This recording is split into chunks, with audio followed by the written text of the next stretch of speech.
what happened with the...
Hello, I'm AP. This was my introduction. Short and sweet.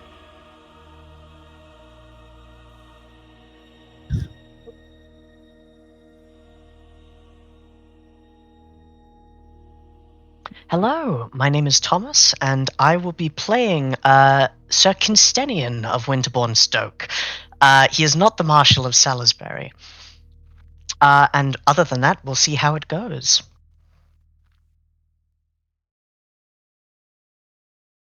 Hello, I'm Mark, aka the Cat's Meow, and today I'll be playing Sir Florence of Idmiston, Baron of Axe, and the Spear of Heaven. We'll go with that.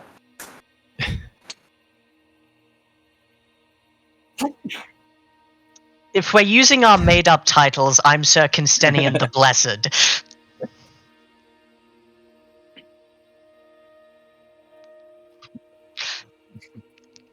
Hi, everybody. I'm Liam. I am playing Sir Virgil of Durnford, I think, today. No title except for maybe a hound? I don't know. Either way, I'm very much looking forward to today's session.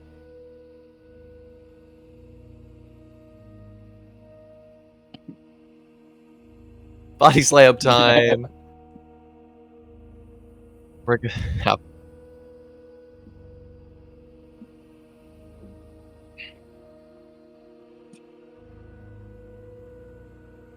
Oh. Oh, that's weird. Yes, I can't hear you on the stream.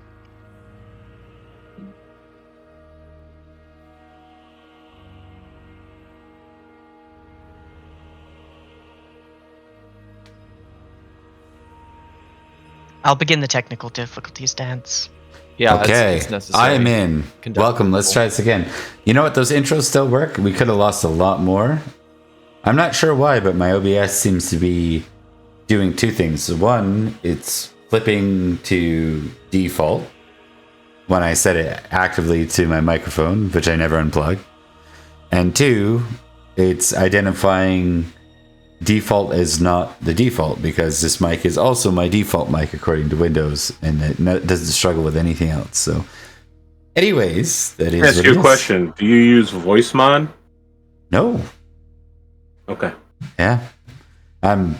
It's just the last two updates for OBS. It's been behaving. OBS. It's been behaving this way. So I will continue to troubleshoot. But thanks, Megan, for the quick notice there, because otherwise I would have lost half a episode and been super angry about it. So Good times. and we've been there once. Early days though was like the last time we really lost a significant chunk. So at least in this game. So thanks to our audience telling us, actually paying attention during game. So I'd like to applaud you there. Anyway, so this is Pendragon, still mostly 5.2. Because the core rulebook just came out, and from what I hear from many people, it's kind of not fully a core rulebook. Kind of needs the GM side of it a little bit to actually be playable. So might be hanging on to that a little bit longer. My goal for that was always Boy King era anyways, for the cutover. Seems like with House, seeing we're on the 7th episode of 501, that might very well be 6 to 8 months. So hopefully we can move it along a little bit. listen, 501 was fillered out a little bit while Thomas was away. Anyways, we had the stuff going down in Wessex where we played. Some of us played different characters. So, anyways, let's focus in today where we left off with our lovely journey back south into Salisbury with our captive, the false Edrich. So the scene will open up with the gates to Sarum being opened, as I'm going to assume it's Cynstenian and Florence who are present for this, and then we're going to bring in Virgil in a moment here. For the dramatics of it, there is one slight addendum I would like to make. Yep. Before Florence made his way to Sarum, he would stop by his home, and because dramatic reveals are great, he's going to get like a sack or something and put it over Evil Drick's head. Okay. So this is not he's not riding in his Evil Drick, he's riding in his hostage, number 847. Yeah. Okay. Understood. The dramatics are important after all. Yep. Exactly. I definitely understand. Trust me. All right. Well, with that, folks, you are, Florence, you are mostly welcome here still. You haven't quite burned that bridge entirely. Just kidding. As we note, Florence is a banneret of Cornwall now. So, Kingdom of Cornwall. Or Baron of Cornwall, sorry, not banneret. So as the two of you ride in, is there anything you want to do, Cynstenian or Florence? We're going to assume that the Evil Drick is cooperating as the sack is over his head and he rides in by your command. Honestly, beyond the straight up getting Evil Drick to the necessary people in charge and therefore pursuing the course of getting his brother back, Cynstenian's pretty focused on that one thing. And above all, he's just making sure that nothing else is going awry. He's not as paranoid as Edrich, so he's not constantly on the lookout for Saxon spies, but now we're dealing with actual shapeshifters. He's keeping an eye on the hostage. Okay. Florence himself will be doing what he can to organize a meeting with the Baroness and her private council. The Countess? Saying that there is... Yeah, the Countess, sorry. The Countess. And making sure to organize under the pretense of a negotiation from a hostage to receive another potential hostage of our enemies. Okay. So a lot of you are ushered in by Sir Bar. When you're brought in, you see that Lady Ellen and Robert and Jenna are all just finishing a conversation, and we have to do it this way because I need a good reason for Virgil to be here. Virgil, what might you have been spending time petitioning the Countess or otherwise meeting with Jenna or Robert over? Currently, while everybody has been away, I think, I don't know, Thomas, what was, Edric's last, decree before he left? Where were we focusing on? Before I actually left out of game, Virgil was given two requests. One, to check out the strange castle that appeared out of nowhere, or two, to go with the mercenaries east, fighting for one of the Saxon forces allied with... What's his face? Ulfius. We do like what's his face. Okay, in that case then, I think Virgil would have been working towards stronger ties with Ulfius's forces then. Just generally making efforts to try to chill that out a little bit and make sure that when Edric returns, they're in a good position for negotiations. Yeah? Okay. Yeah. All right. So this isn't quite an interrupted scene. It's more like you guys have just finished, so it's good timing. And as the group of you come in with quite clearly a hostage, maybe Virgil, you decide to stick around to see what exactly is going on here. Since a man with a sack over his head and hands bound. Yeah, I definitely think like as soon as the reports come in that that's happening, he starts making movements, and he'll take a couple of his hounds with him as well. Like at the meeting, or? Oh, are you guys bringing him? Yeah, we're coming into the room when you've just finished up a meeting. Okay, gotcha. All right, I misunderstood. In that case, Virgil, I think, is the first to kind of stand and go, Florence, what's the meaning of this? Florence kind of looks to you for a minute, and then looks at the Countess. She nods.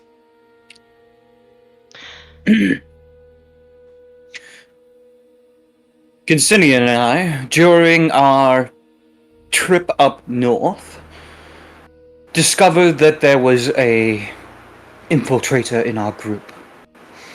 A traitor, if you will. One that had been replaced with a false enemy agent. I would like to say, as outlandish as the tale is, and I am aware of this, Sir Florence speaks the truth. It is indeed an imposter that has replaced none other than the Marshal of Salisbury. And well, my enough as he brother. says that. Yes. Yeah. As that happens, the bonds fall from Edrich's hands, and he begins rising into the air, floating there. He points one hand at Virgil, another hand at Florence, and turns to face Cynstenian. And you hear a voice that is not Edric's voice come out. You may want to have pen and paper or maybe like a Google Doc ready to go. And you hear the voice say, "In mystic wood, where ancient secrets sleep, a wondrous sight my heart doth keep. Sir Edrich noble, strong and bright, captured, yet with honor in his sight. I've brought him forth to thee, I say, to negotiate.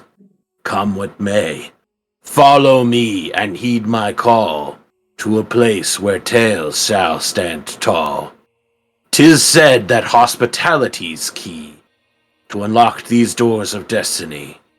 What thou dost show shall be returned. In kindness thy kind forever learned. The path unwinds through trees so tall, their whispers echoing one and all. The rustling leaves a gentle hush as we proceed with cautious rush. The air is thick with magic's might as we approach the negotiating light. A clearing lies where ancient stones bear witness to the secrets known." And while this is happening, Edric's head begins rotating around, doing a 720, before refocusing on Cynstenian. Virgil looks up and goes, I'm sorry, could you repeat that? In the name of God, I toss you out, demon! And I think Robert's properly traumatized. Jenna's like taking a step back and she's like, what have they done to Edrich? At this point, Edrich stops with the hand stuff. He stops with the floating in the air. His head untwists and he just lands back on the ground and looks a little confused. God in heaven, that was horrifying. Do not fear. If there is danger, we will protect you, my lady. But from what he said, Sir Edrich has been captured, obviously, we knew that, and has been brought him forth to negotiate a place where tales and trees stand tall, clearing lies where ancient stones bear witness to stuff, maybe Stonehenge itself. Edrich says, don't forget the part about rushing and hurrying. We got to wrap it up in one episode. We can't spend all our time in the throne room talking. What does that mean? Oh no! I don't know, man. I'm a communication device for others to speak to you through. Clearly, you've not played a lot with Thomas. Thomas is a fourth wall champion, so he's our local champion of fourth wall breaks. Glad to help. Yeah. In any case, yes, rushing and hurrying. So if he's being brought to Stonehenge, which I think is what was being said, we should know, not what it was. I'm your guide. You'll follow me. It's me, Edrich. It seems strangely different now. Lady Ellen just says, I don't understand what's happening, but if this isn't Edrich, if it's some sort of changeling, we need our marshal back. We can't be without one right now. The situation is disturbing, politically and spiritually. But if the solution can be found, then we should go, with all due haste. We must act immediately. Edric's life is on the line, and I will not let something bad happen to my friend. Has it occurred to anyone else that this is exactly what the creature wants us to do? Yes. Do you have a solution to suggest, Virgil? Not necessarily, but I've known a great deal of knights that lost their lives under avoidable circumstances by rushing headfirst into a situation that did not require it to be so. Well, I'm not here to take that risk. And in fairness to the unholy creature, he did say, rustling leaves a gentle hush as we proceed with cautious rush. So, presumably we move quickly but carefully. Ah, well, if that's the case. It's a good idea, it's just an abomination. No offense. None taken, I was born this way.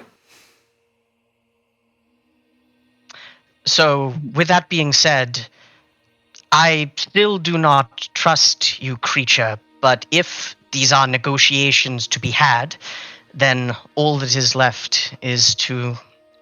and he looks to the Countess Ellen and says, by your leave, my lady. Be safe.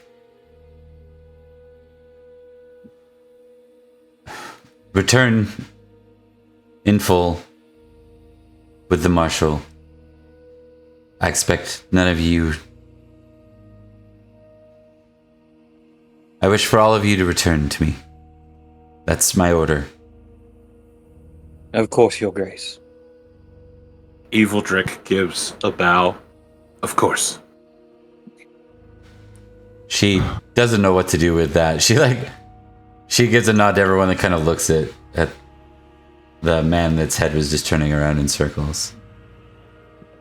Florence will just grab Edrich by the arm and say, "Come now, demon. Don't you have a path to lead us down?" Of course. But now a bargain has been struck on my behalf. He turns to look at the lady and says, I'll be back soon. She goes pale at that. My lady... Get a priest from a nearby cathedral. My lady, might I have a word with you before we leave? Cynstenian, please prep everything you need to for us to leave quickly. We shall. Florence, ensure he gets nowhere near a blade.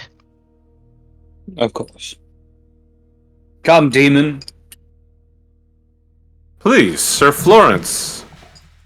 I am bound by oath and contract. I have no reason to harm any of you. I will be freed once I have done my job of leading you to the destination. There is no reason to treat me with suspicion. And I have been bound by honor to do the same. My honor also means, should you break such contract, I will cut you down. Go with greater speed or be bound by rope. All right, Evil Drick goes, slightly huffy and offended. Right. All right, that all right, is everyone parting other than Virgil, I guess, because he asked for a moment, or did he mean with the knights and No, just him. yeah. So they have nothing to say. The question is are Florence or Cynstenians trying to stick around in this moment? No, Florence is going. He's going to guard a demon. Cynstenian's going to make sure everyone is indeed ready. Gotta speak to a fucking priest immediately. Yeah. We don't have to play that out, but he's certainly, with an incredibly high spiritual, one of the most famously religious, to the point of being given a title of the Blessed from a bishop. He really wants to make sure that this creature leaves no corruption in its wake.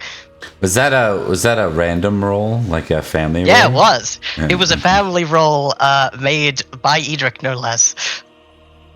What a guy. Okay. So we'll zoom in real quick on Virgil and I guess Jenna, Robert, and Ellen. Yeah.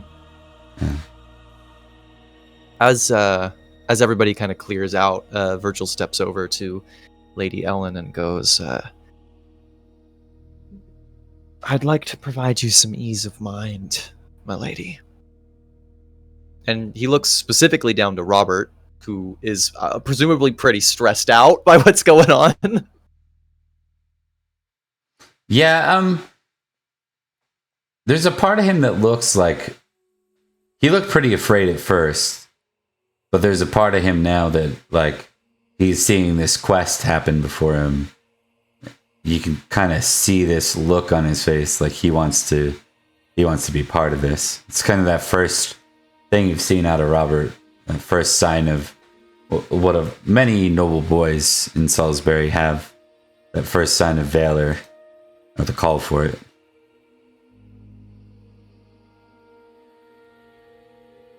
I recognize the distress of the situation you're placed into. That creature will attempt to hold you to your word. And for what it's worth, I think it's likely that you should hold to it, one way or the other.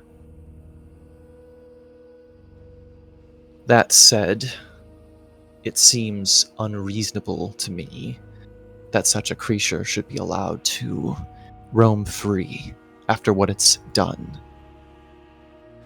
So, I would like to give you my word that once you have held up your end of the bargain, I will see the creature destroyed. That is my word. She doesn't say anything in that. She just nods in understanding. And he looks down to Robert, and he crouches down, and he goes, "Did that thing scare you, boy?" At first. But if it took Edrich, he's my marshal. And his lord. As lord, I must have my marshal returned. It's a good lad. I appreciate that. But I'll tell you what, too. Sometimes, when things like that do scare us, even for a moment, it can be exploited. If you want, when I hold up my end of the bargain, I'll let you help. Would you like that?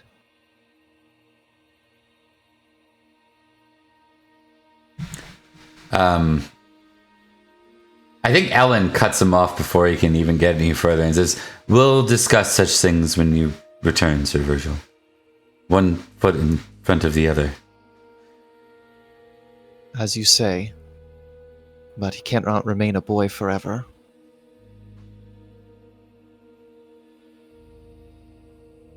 She nods.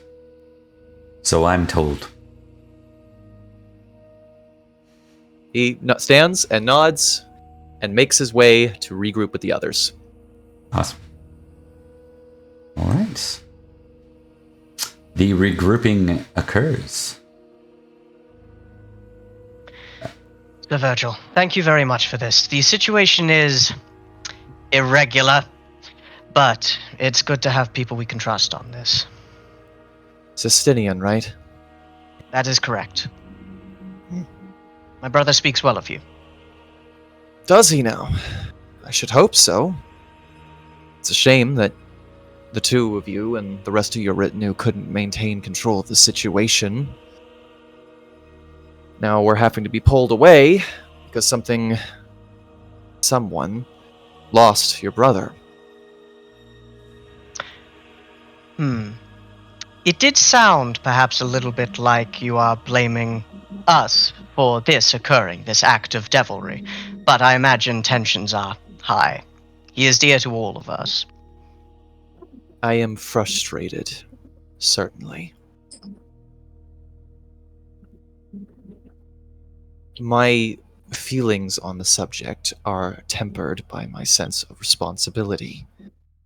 I understand that it was likely more complicated than it appears from the outset, and yet there is an element that makes me uncomfortable with how it managed to get this far. That's all. Trust me, I feel that way as well. I know not how long this has actually occurred, or indeed how it was discovered in the first place. Well, it was discovered by him using my brother's body as a machine of death, burning villages. But That doesn't one way sound or the too other. unlike Edrich. No, I suppose it doesn't. He smiles a little bit, almost fondly. But we should be on our way. A moment before we regroup with the rest. Florence was with you, was he not? He was. Has he shown any signs of strangeness as well? I mean this with the utmost respect to Sir Florence, who is indeed a baron. More strange than he normally is? Yes. No. Seems like If a it- lot of effort for him to go through, is all. Edrich is his friend. We are knights. They have fought together. They have bled together. They have killed together. The bonds of brotherhood is what set us apart from our foes. That and, well... I admit I am hurt that I did not see what was wrong with my brother before Florence does. He was given a warning. I'm not certain by whom. I'm sure.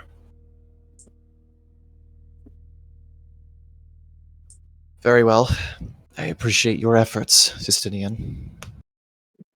Thank you. And despite Florence having led this party all the way back here, I think Virgil starts just automatically assuming that he's going to be in charge of the rescue. So he starts making moves for that kind of thing. Good for him. Florence is already waiting. He has Evil Drick on his horse as he looks to the other two. Come on, then. We don't have a lot of time. Let's get this done. And yes, Cynstenian falls in behind, watchful eyes, waiting for any sign of A, treachery, B, weirdness, or C, his brother. Before we jump ahead now, I just wanted to confirm, because you said Cynstenian wanted to see somebody. Oh yeah, we don't have to play that out, but 100% he would go and see a priest about the weird demon creature. Okay, and you are a British Christian, yes? He is. Well, the nearby priest is your good old friend Bishop Roger. Yay! Yeah. Roger will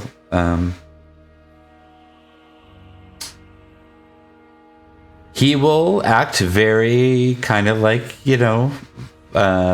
worldly about this. I'm sure you saw a demon, I'm sure this is a thing. Yep. It's just, you make sure whoever this enemy is, you have your sword ready.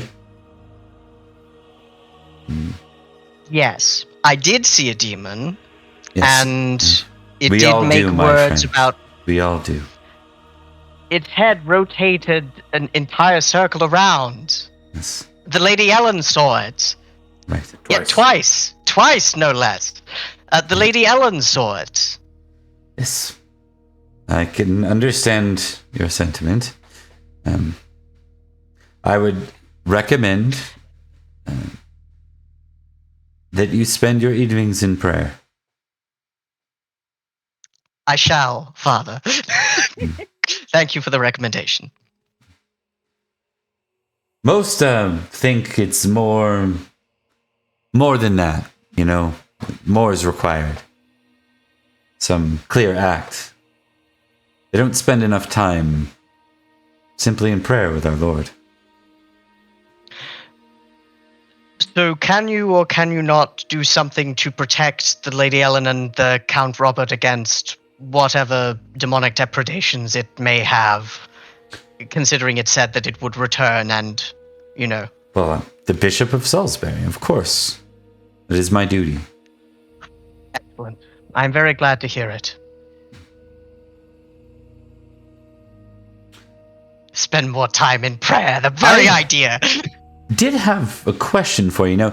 There was some rumors from some of the common folk in Salisbury that they had witnessed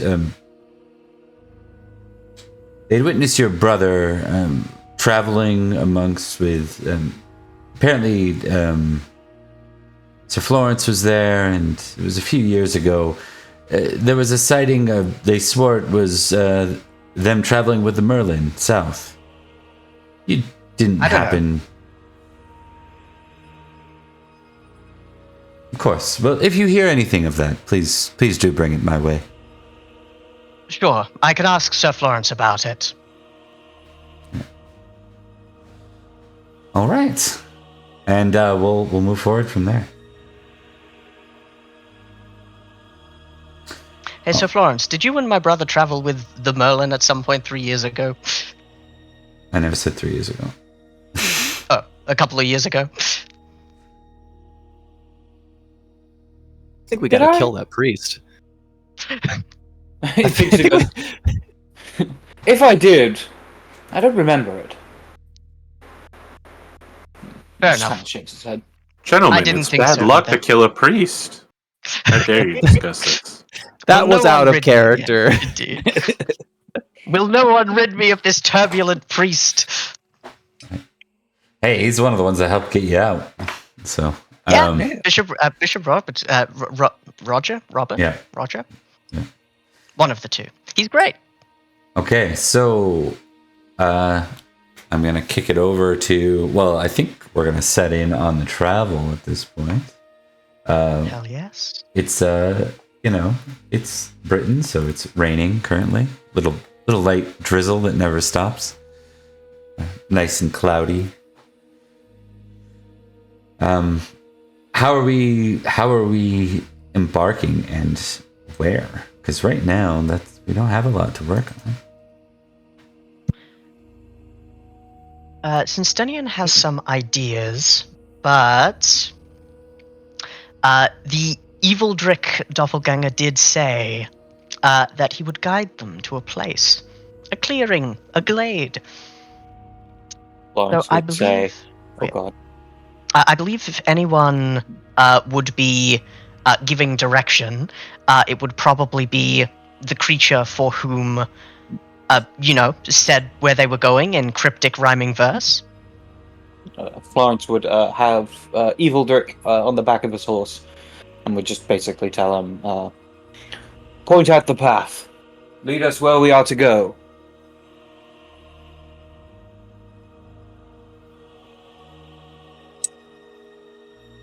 Yeah, he does that. Hell yeah. Wonderful. The condition was only that we needed to return him alive, right? Oh, Bob, you're muted, I think. Oh, I my saw bad. that move. Yep.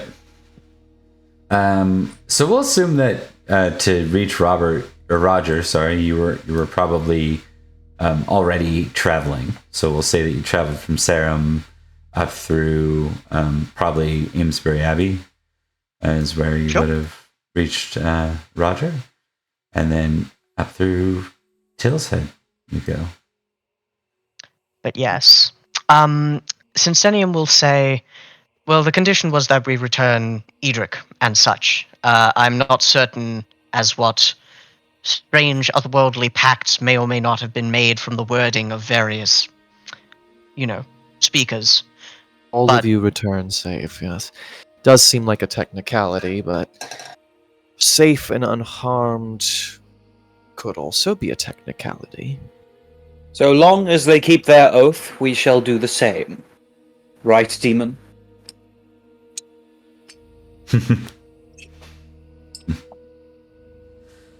Not a demon. Would you like to meet one? Would you like to meet one? Clever. Genuinely, we're 40 minutes into this journey and we are still not at the part where you talk to people. That's fair. The demon continues just looking around. He's doing the John Travolta. He's just like, eh. I can see how he deceived you for so long. Yeah. Virgil rides down ahead a little bit. I think Cynstenian definitely feels that, like a steel knife in his ego. So Florence doesn't seem to have any emotion at all. Okay. You pass by through Tillshead, through the mountain pass into West Lavington, or the area nearby. While you're up here, Florence, I just want you to do like an awareness roll. All right. Just Florence? I think so for this particular one. Okay. Fucked up. Success. It's fucked up, Bob. Fucked up, Bob. You see the hill. The very hill where you found that black goat all those years ago. On your patrol. How old? You've traveled this path towards West Lavington dozens of times, and that time is the only time you ever stumbled across the hill, other than right now. You look out and you see the forest gloom to your immediate west.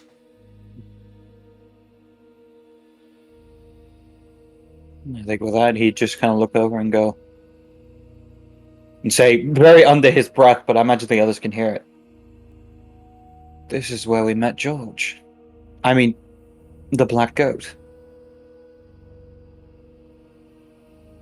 Cynstenian frowns and raises an eyebrow. There was a goat named George. Well, Either- that wasn't his given name. Nonetheless, I've been here before. This place is strange. Yes. Strange how? Strange like you've misplaced something that you didn't think you misplaced, or strange like someone you know's come back from the dead? Last time we were here, we found Merlin, which eventually led us on our little misadventure, which led to the Sword of Victory. Yes, it was shortly after the goat that you slew a giant, was it not? Indeed. Strange to be back here.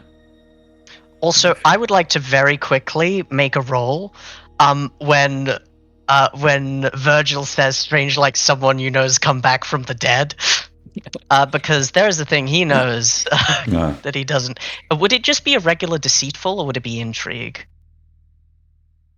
It's intrigue. For me if to you're trying- resist?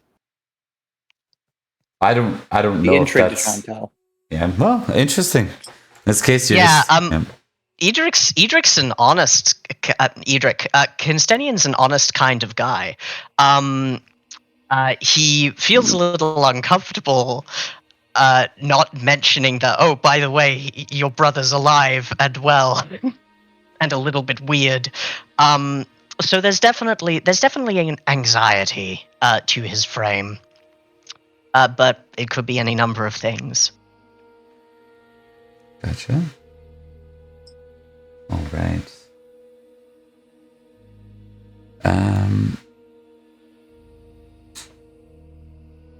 So the path. Sure, you don't have to worry about it. Yeah. Sorry, I'm just fixing something here. It broke. There we go. When would keeping secrets from other knights be a problem? That's never happened in Arthuriana. It's true.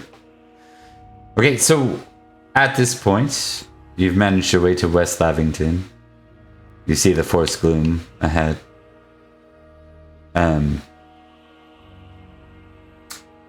I assume that our guide is still is going to turn into the forest and start traveling down a forest trail. So in goes the guide, or so he plans to, into the forest gloom. Now you all know the forest gloom. This is the forest between Salisbury and Summerland.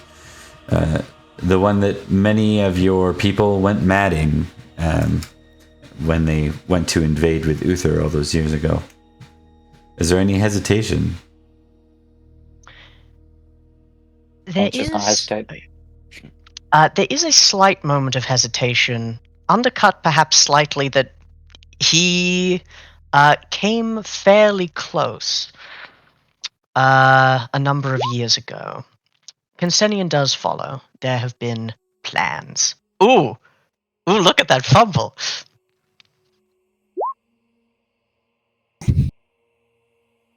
Well, that's unexpected. He's a brave boy.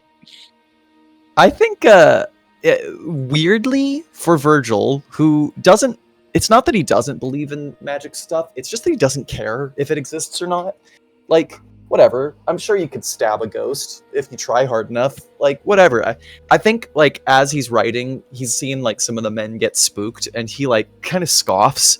And then there's a moment when he's looking at the forest, and it's almost like the Jaws effect thing. I forget what the actual thing. I'm a film student. I forget what the actual mechanic is called, but like where it suddenly feels like the forest is both much further and much closer, and he gets a chill down his spine, and it never happens.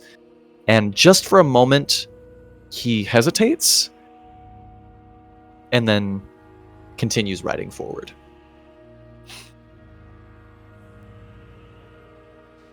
Mm-hmm. Okay, I like it. I feel like that fumble might have to be some kind of directed trait for the Forest Gloom. Is it the Forest Gloom? Maybe it's Forest Gloom. Sure. With a pass on Valor, I'd say it's not fear. I'd say it's suspicious. Roll a d6. All right. Yeah. Considering the Durnford's history, it would not be out of the question to say weird forests as a directive trait. Just weird forests in general. I'd say suspicious Forest Gloom. So +4 to your suspicious for when you're dealing with anything involving that forest. Okay. And as Liam writes that in, with your guide, you're not going to get lost on this path. The road continues on.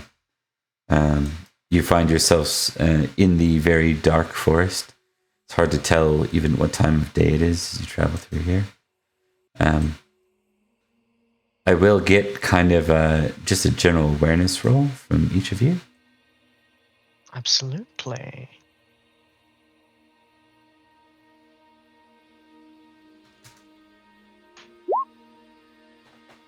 Famously aware. Doing well. Surprisingly. Yeah. 1 second, hang on. Florence is locked in. He has a goal. He's on it. There it is. All right.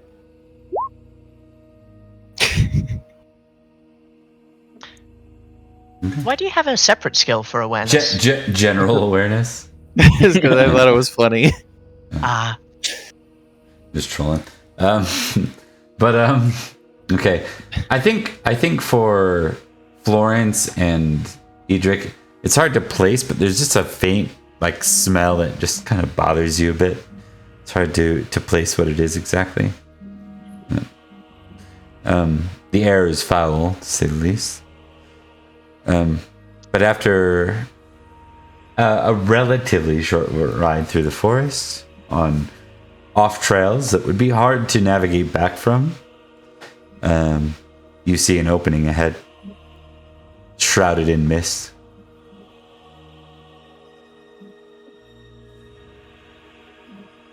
the air is foul here. The trees seem to move almost, even when there is no wind. I don't like this place very much. What? What are you on about? The trees are fine, and the air is great here. Quiet, you. No. Perhaps it is more suited to his kind than ours. What do you mean, Mike? You don't even know what I am. I swear, if we get one more word that isn't actively helpful from you, I'm going to cut out your tongue. Hey, look at that ring of standing stones over there. Well, That is helpful. admittedly, I suppose I have to concede that is helpful. Florence will attempt to rally everyone and goes, "Onward! We meet whatever comes in our path. As you Beware pass of through mist. that outer ring of standing stones, almost emerging from the mist is like a black, glossy, almost obsidian. It would be strange to call it a castle, as it seems much less defensive and much more a work of art, depicting strange scenes on the outside of it. So difficult to see from this distance, but something about it stirs something dark in your heart. The front door, almost V-rising style, the front door just creaks open, and Evildrick turns into a sparrow and begins flying into the night and goes, "I'm gonna go see your countess! That's a gift for Bob right there! I could show up whenever! Whee!" Straight up gone. Shoot him down! With what? I don't have a bow, my squire does. I wonder if Do you anyone have any brought. raptors? I wonder if anyone brought any falcons. I knew I should have brought my hawks. Well, we should probably deal with the more, and he looks at the Black Castle, current possible problem. I remember hearing rumors of something exactly like this. I simply thought it just that, rumors of the peasantry. But it seems that is not the case. Let us enter this place of devilry.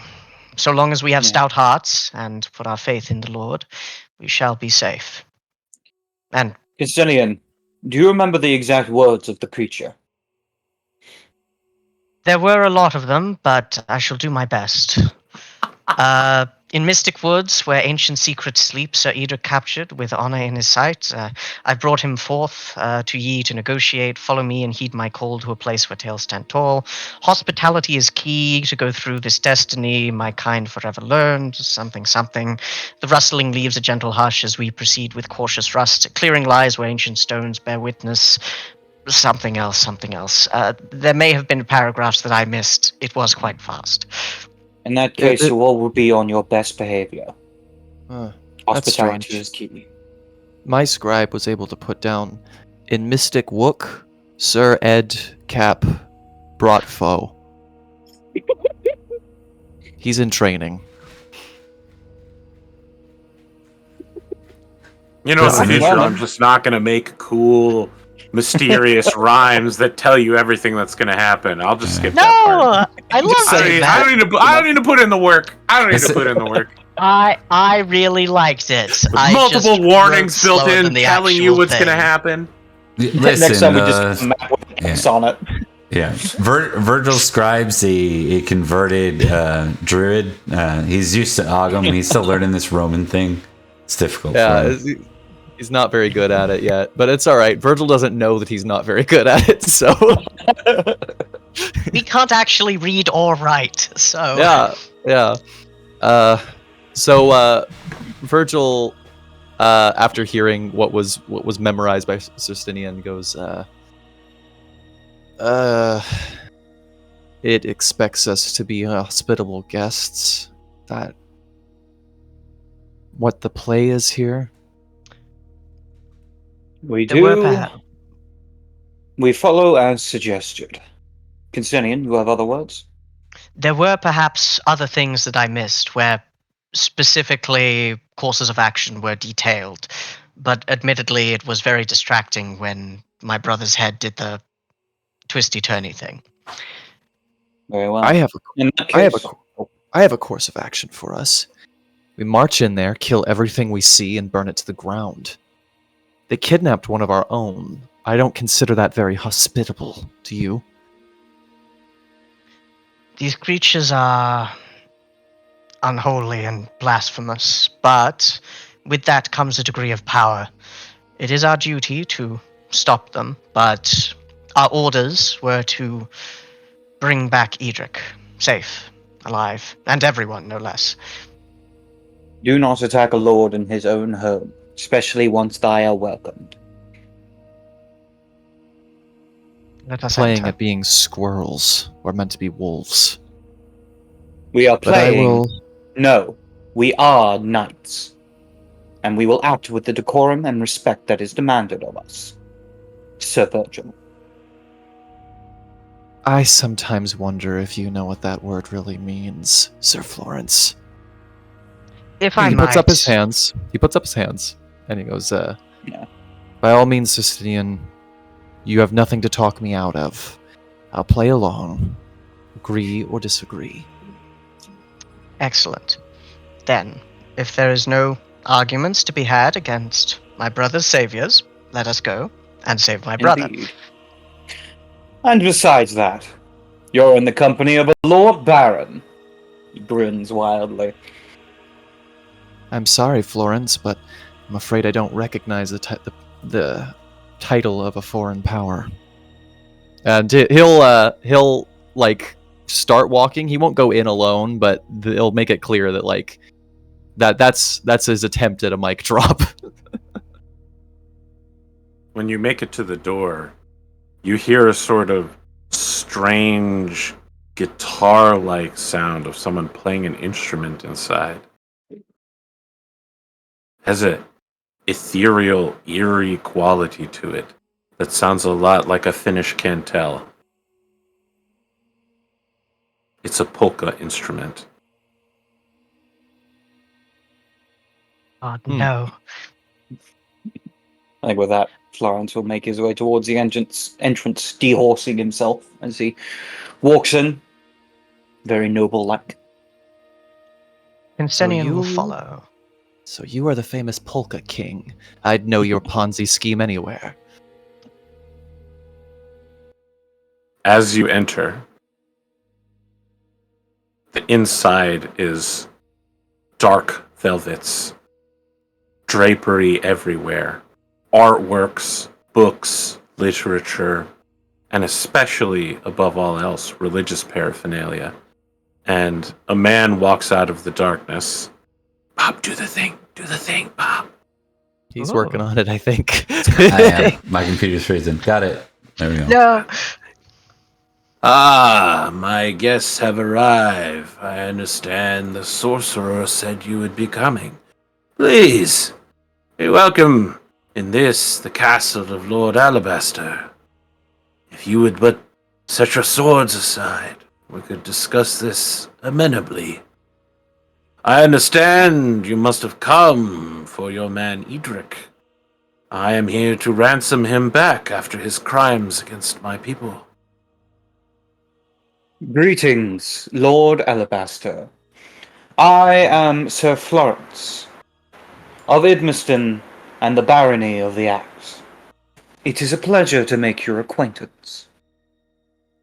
Ah, I recognize you, Sir Florence, but not your baronial title. We don't like, talking about foreign titles here.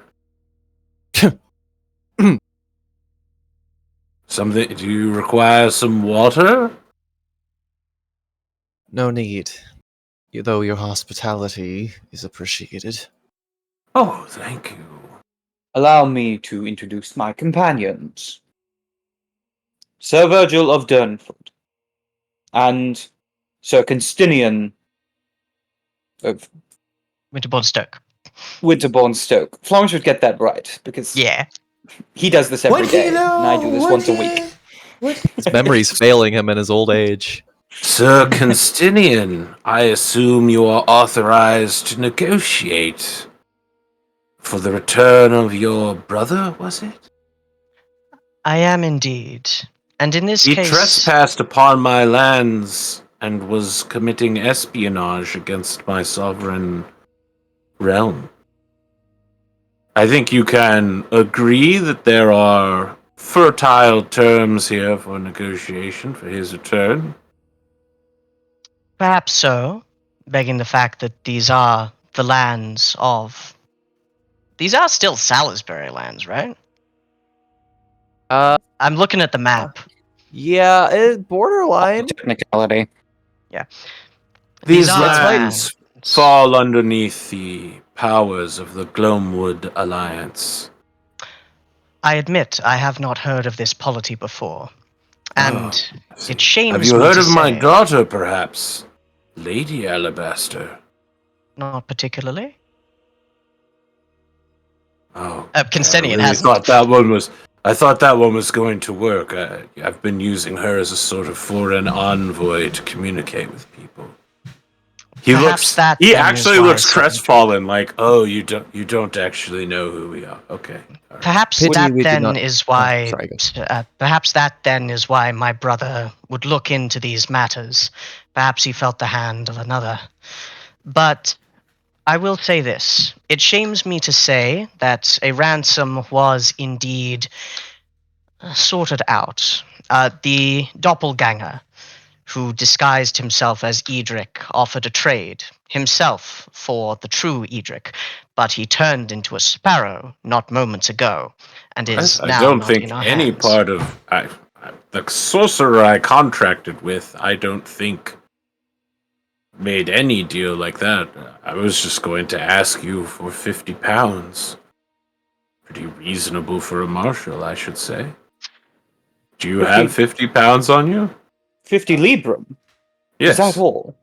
Of silver, yes. Silver or librum? Should I be charging more for your marshal? No, it's just... Have you ever heard of negotiating against yourself, young man? No, to be honest, I don't do much negotiating myself. Might I interject a moment?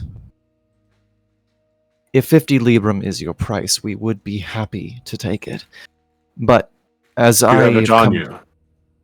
I indeed could provide you with such fare, yes. And I would be willing to do so for our marshal.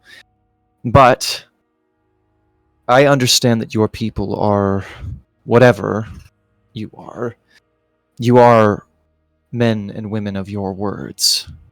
And regardless of whether or not you directly made the deal with us, one of your agents made us an offer. His life in exchange for Edric's. Lord Alabaster, if I may.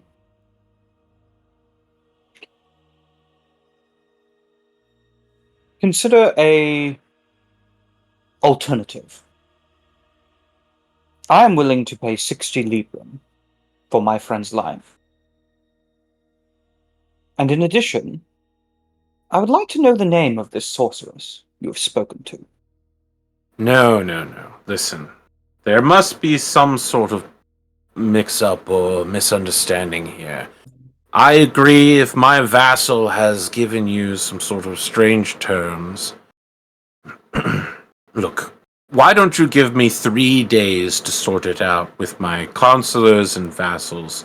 At the end of it, if it turns out that you were right, I will return Edrich to you at no price. Unharmed. I will return him to you now if I would but have the sworn word of the three of you that while you are here you shall commit no violence, you shall not lay a hand on a sword, and that you shall remain for the 3 days, and have 3 dinners with me, in fact. A reasonable request.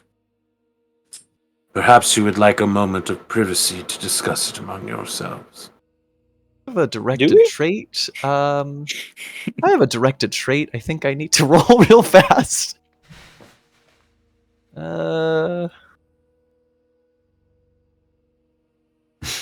Okay.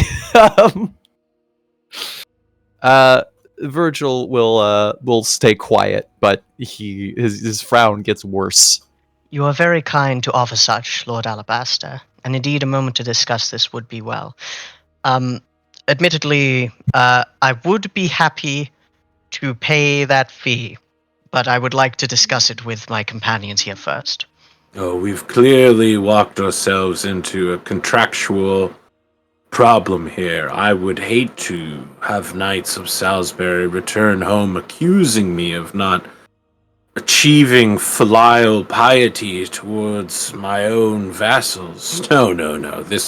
It simply must be sorted out. These accusations by Sir Virgil could ruin me. No, I'm going to go into the other room and play my instrument loudly, please. Just knock on the door thrice when you're ready to speak with me again. Thank you, Of Lord. course. He bows and then walks backwards until he disappears into the darkness, and several seconds later, you begin hearing the Tetris theme. This is unnerving to a great extent. So, full disclosure. The House of Winterbourne Stoke does not have 50 Librum to its name. I can give you 50 Librum. That's easy. As That would could be I. that would be incredibly kind of the both of you, as a loan that could be paid back, or No. Loaning money to a knight? There's a whole chapter about how that's dishonorable. Oh yes, Ursary's bad. Good point. Good Yeah. point. No, yeah. In that Sir case, he Francis doesn't say that. No, of course not. Sir Edrich is my friend, and I'm willing to do anything it may need to happen to get him back safe and sound. 50 Quite so. Librum is but a drop in the pond, as it were. I don't like the idea of staying here. While I trust we can follow their rules, there is a stink that implies to me that it was no accident that there was this contractual disconnect. I Yes. think that there is a greater purpose towards having us stay here, and I would rather pay the fine and leave with Edrich sooner rather than later. It's what he would least expect. I would be content with paying the ransom indeed. It seems right, it seems proper, and it seems in all manner legal. And to be honest, whatever this sorcerer's shape changer is, among many things, he is a murderer, and his word could mean a great deal to us or to the Lord Alabaster, but, well, if we can pay the money and move with speed, I believe it to be the wisest course of action. That said, this place is nice. I'm quite curious as to what the Lord Alabaster has. So in truth, I would not be that unpartial to staying for 3 nights. Though it's not a lot of time. Plus, I would like to better understand this place. Strange, dark, yet not quite demonic. Just curious. In that case, should we give our word that we would indeed not do that and have Edrich returned to us? And I will be honest, this place is unnerving to me, but The rhyme did When you quote say that, you begin hearing a polka cover of Regulate by Warren G and Nate Dogg. You're killing me. what is this? What is this? For me, something about the wording of that poem, or whatever it was. I want to find out what else is going on here, and it said hospitality would be key. I think we should accept his hospitality, or at least I plan to. Should you two wish to go upon your own, that is your choice. His I'm not offer your was for lord. the three of us. If we don't all accept, I don't think any of us will be allowed to. And I would not abandon a fellow knight, particularly not when the safety of my family is involved. And We'll have to see what he says then. I'll have to keep an eye on the two of you, so that you don't end up replaced as well. Thank you, Sir Virgil. Turned into a bird.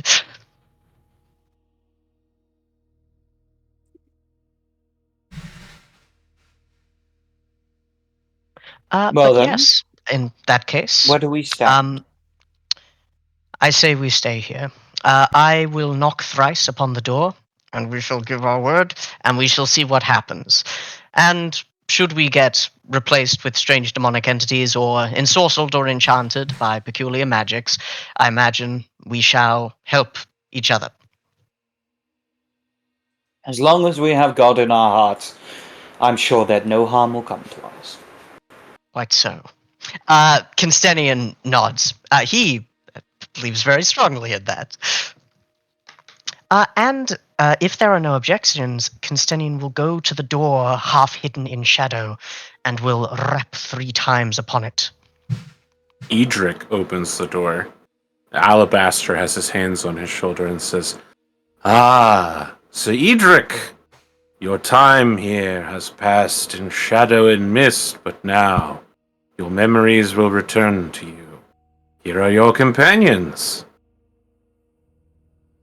And now you get to also play Edrich at the same Yay! time. Wonderful. Isn't that fantastic? Cynstenian? I assume Sir you have Florence? agreed Sir Virgil? to my terms. We have, says Sir Cynstenian, and he nods. I had my servants set out bread, salt, and water. I'm not sure if you do things in the old ways still, but if you head to the dining hall, you can partake of my hospitality with the assurances that I shall not betray you, so long as you follow our accord. Very well. We shall do so, Lord Alabaster. Upon my honor as a knight, I so swear it. Dinner will be served at sundown. I Wonderful. will see you there. And out of curiosity, your daughter, would she happen to be around the castle at such time as this? Or perhaps joining us for these Florence. 3 nights?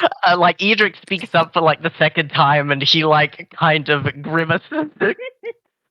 I have to. Are you interested in the Lady Alabaster, Sir Florence? I am not Virgil- opposed to learning more of such a lady, and of course of this delightful castle of yours. Are Virgil's got Kill you Bill sirens going on right now. are you married or otherwise detached, sir? I am, in fact, not. Unfortunately, my previous wife was lost many years ago. I assume your brother knights can attest to your worthiness as a husband and provider then, a lord of great power. I am indeed a baron within the kingdom of Cornwall. And one of the King of Cornwall's most loyal and sworn knights. If Yeah, there not has been a clearer Salisbury's. sign of Edrich lacking magic powers, it's the fact that this castle is still standing and the force of his glare hasn't burned a hole into the black stone. As he has fantasized about being freed, being broken free for many months now, and somehow the reality is slightly worse than imprisonment. As he takes in a deep breath and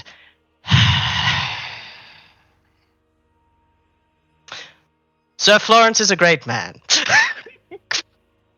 However, we shall discuss matters.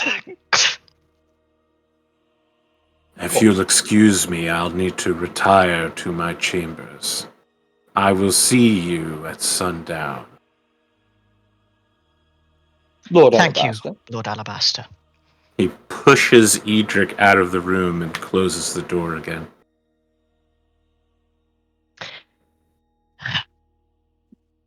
Well, that It was is good tedious. to see you again, my friend. He says with a grin. It is good to see you all as well. Wait, I thought he thank took you. Edrich with him. No, he pushed Edrich forward. Gotcha. Like out of the room, and then he closed the door behind Edrich. I gotcha. Edrich will say, I will admit, my stay here has not been pleasant, and I am very grateful to be freed. I hope that you have not made any deals of an unsavory sort to get me. I'm not worth more than, say, 10 librum. Ooh. Unfortunate.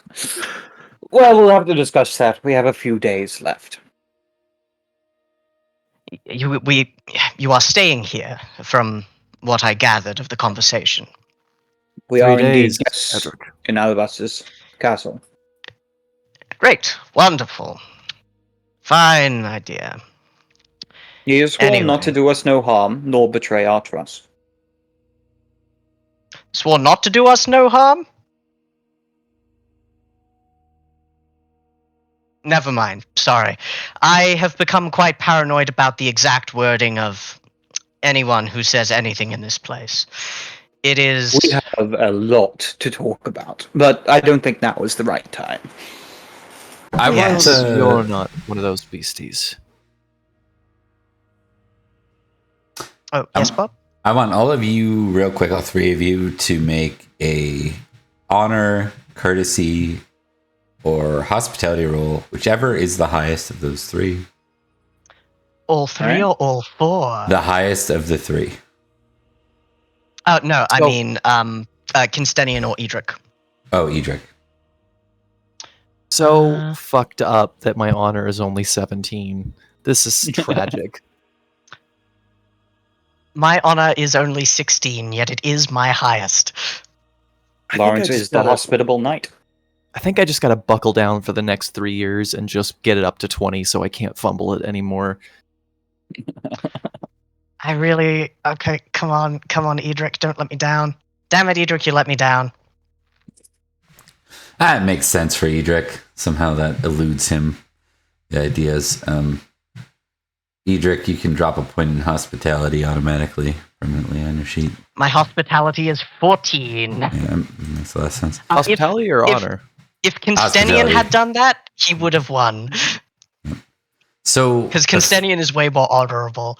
what I'm gonna give to the others is technically there was nothing, according to what was done here. There's technically nothing done that one knight wouldn't do to another in lands where it's entirely you roam into another knight's lands. They have every right to either one, offer you hospitality if you seek it, but if you don't seek it, if it looks like you are simply spying or paying a visit or something of the sort that doesn't look like they're acting in a hospitable manner, you have every right to take them hostage and to ransom them back. That would be a common game in the Age of Uther and in Anarchy. I'm simply highlighting that because we haven't done it a lot in this game, but I just want to make a note that it would be pretty common practice.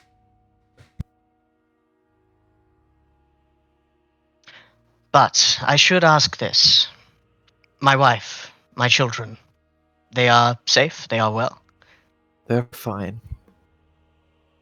Good. Good. Now, apparently, I was replaced by a doppelganger that presumably was living in the same house and may have done things. Is he alive, or did he die by any of your hands? Either answer will please me. He's currently a sparrow. That is not an answer that pleases me. If it helps. If it helps. I had fully intended to kill him. Very good. I think Edrich will nod as he looks around and goes, while it would pain me to stay in this place longer, well, a deal was struck I'm sure and we will it see how is. things go. I'm sure it is better to stay here as a guest than a prisoner. So take heed in that. I would imagine so. Then let us eat of the bread, salt, and water, hope it does not enthrall us and put us into a strange thing, and then presumably we will be beholden by guest right instead of that as a prisoner. They have not mistreated you too harshly. I don't remember much of what happened. For the most part, I imagine I was locked in a cell. It was there, indeed, that I received a visitor, who I will not name here in case we are being witnessed. But, well, How do we know that you're not the Sparrow Man again? that's a stupid Sparrow question. flies in overhead and does a couple turns and goes, "Hey guys, what's going on?" And then leaves. Get it? No. That felt so conveniently timed that I'm actually more suspicious now. No. I admit I am also suspicious. I could potentially be a doppelganger and not know it, but I don't think I am. Edrich, what is the name of my black goat friend? You named it? Why? It's Edrich. It's definitely Edrich. The false Edrich would have lied. Tried to guess it. What the fuck are you talking about? He was approached by a goat which may or may not have been Satan or Merlin, and it led him towards a dream of prophecy or whatever. Where was Just a I? goat. You weren't there. Your brother was. Let us away to the dining hall. This place, it does things to one's mind. These people Right, are like a decidedly headache. unserious. Yes. It has been quite the journey, and I could use some bread. And I do wonder if Lady Alabaster is around somewhere. As he wanders off. Florence, perhaps you are saying it to get a rise out of me. You are succeeding. It is perhaps not the wisest course of action. I will do what I do best, my friend. And I will solve this mystery. The One last way or time you another. did what you did best, in my presence specifically, we had to flee from the forces of the Saxon king. But I did solve the mystery, did I not? Yes, in fairness, you did. Let us away. Yeah, just in the same way that someone who steps into an animal trap has found an animal trap. You see, though, I still have my legs. Hmm.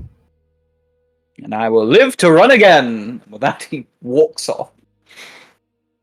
Edrich will stalk striding. Has he been well fed, or is he like slightly emaciated? He's good. He eating good out here. Yeah. Edrich pads like a panther stalking through these halls. You get the sense that he would infinitely prefer to be armed and armored in this place, but they didn't give it to him.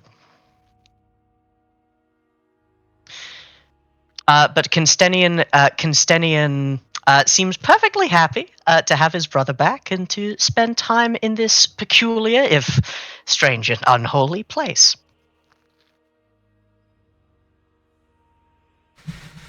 "3 days is going to be a long time of me not killing someone." Think of it as traveling. One does not often kill while on the road. One does not often travel with people like this. And Florence. Ugh. He walks off too. First of all, why are you disrespecting a knight? Oh, are you following? Okay. Virgil. This is the kind of thing duels are fought over, and I just need to clear this up now. It seems that in my absence, as Marshal, the doppelganger has not been doing as much. Well, fortunately, he wasn't home for most of that time, as far as I can tell. Good. But unfortunately, he was on an important diplomatic mission alongside Florence and your brother. So, Bad. yeah. Where was he Look, going? Apparently northward. the...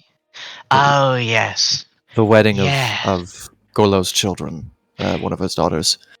That would be it, yes. Malahat soon makes its move then. Plans will need to be made and set into motion. More or less. The ones that aren't already in place, since you were absent. I can only apologize.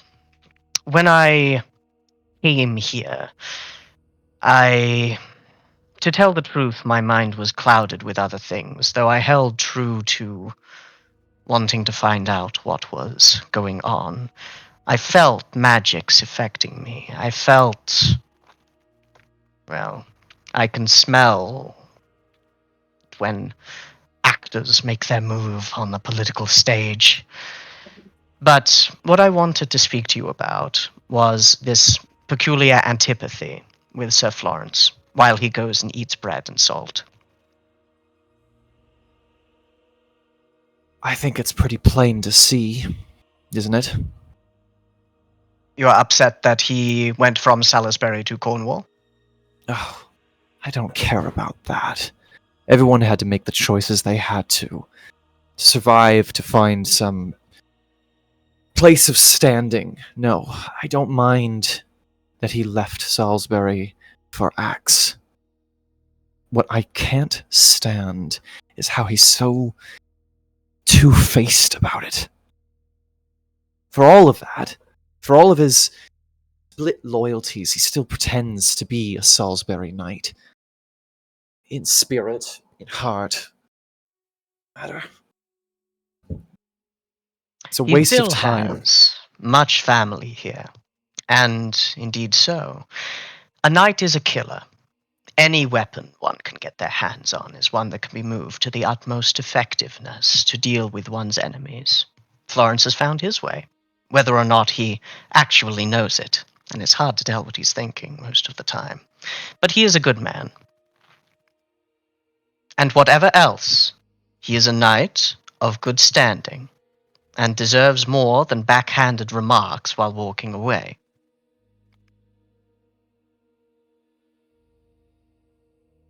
As you insist, Marshal. I But do indeed. perhaps then I should turn my attention to you. Quite so. As mentioned before, I apologize for getting captured and replaced with a doppelganger. In my defense, I never would have expected they'd do more than kill me, but I never thought I'd get caught either. And where would we be if you had been killed, Edrich?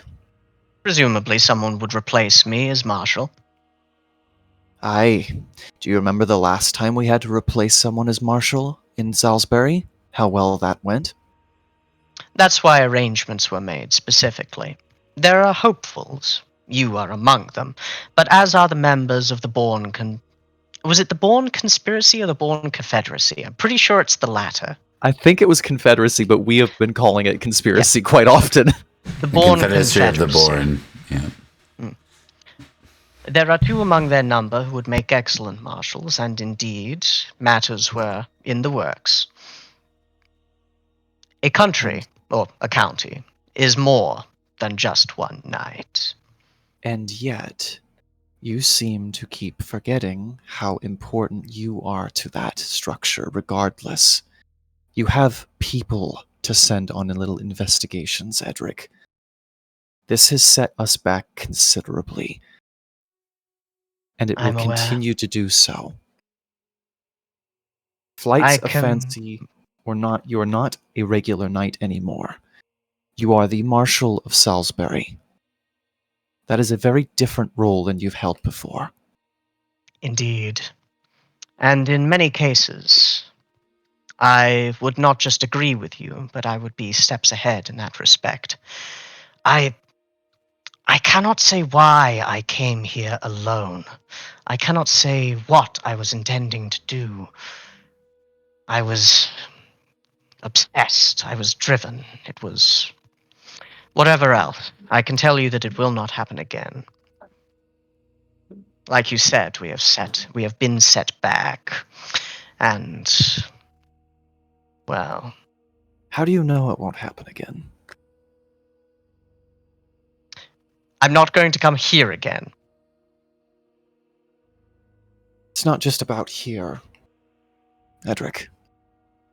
If you ask why I know it will not happen again, it is because I will take great pains to ensure that my thoughts, my lines of reasoning, and my spirit are not suborned by peculiarities of the ephemeral. And in any case, next time I go to a potentially enemy castle, I will do so with more people. While you were gone, I spoke to a monk who mentioned that there are some of those who cast spells and the like Merlin but lesser. It occurred to me that we have a marshal for war, a countess and a count for governance, knights for fighting, peasants for farming, but we don't have an expert in the field of magic.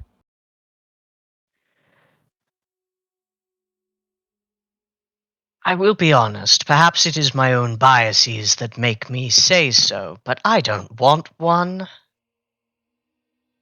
Neither do I, my friend. But if you can be targeted by such things that might compel you to leave, as you did, or if your home can be continuously attacked by supernatural forces, Damn it seems to Fae. me that we are fighting a war that we don't have a weapon for. That reminds me, the Marshal, the doppelganger, probably didn't recover those iron mines. I shall discuss this with you at a later date, once we are out of here. But your idea has merit. You can't But make given me how like late- Florence, by the way. Only Florence can do that. Given how late it is for our eastern friends, I say let's transition to we've Yeah. eaten and stuff. Yeah. Is there a meal this same day? Just to clarify. Yes, there's a dinner. I've got it right here for you. All right. Hell yes! Perfect. It's a simple meal made of local forest ingredients: mushroom turnover, woodland stew with a little venison, chestnut and acorn dumplings, and then like nettled ale. Alabaster is seated at the head of the table, and there are 4 additional places. There are no servants in this room, but there's plenty of food that has been laid out, even if it is not exactly of the highest quality. Alabaster stands when you enter and says, "Ah, my friends, thank you for joining me. Please sit down, sit down." Thank you for having us, says Sir Cynstenian. Are you all good Christian men? Double check. Indeed, I am. Sir Cynstenian nods, not boasting because pride is a sin. Virgil does not answer. Yes. Perhaps we should all sit quietly then and say prayers to ourselves. And let us eat. Let us eat, please, please. But let me say, Sir Virgil, I am very curious about You're not answering my question. Allow me to ask, what causes you such hesitation? I have no problem with pagans, if you are, or such, or some religion from farther away, like some foreign land like Cornwall or something. It's nothing like that, Lord Alabaster. Florence cough as Cornwall is brought up. Since I was born, I have seen the world in a different light than many of my peers. That has not always been comfortable for them or for me. I suppose, well, I have been taught the ways of Christian, and while I don't doubt that there is some truth to those stories, it is difficult for me to feel connected to it in a way that I see others.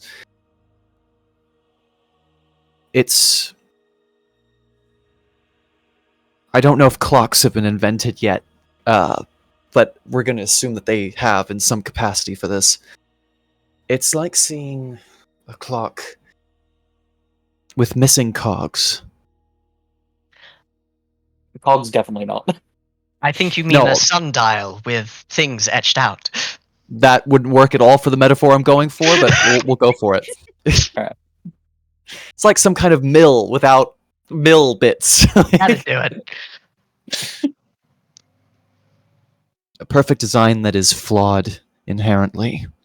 Doesn't seem like something that anyone would ever make on purpose. That's all. You believe that the world is flawed, then? I do. I have plenty of evidence for it. And you, Florence, Edrich, Cynstenian, do you also believe that the perfect design preached to you is flawed in some way?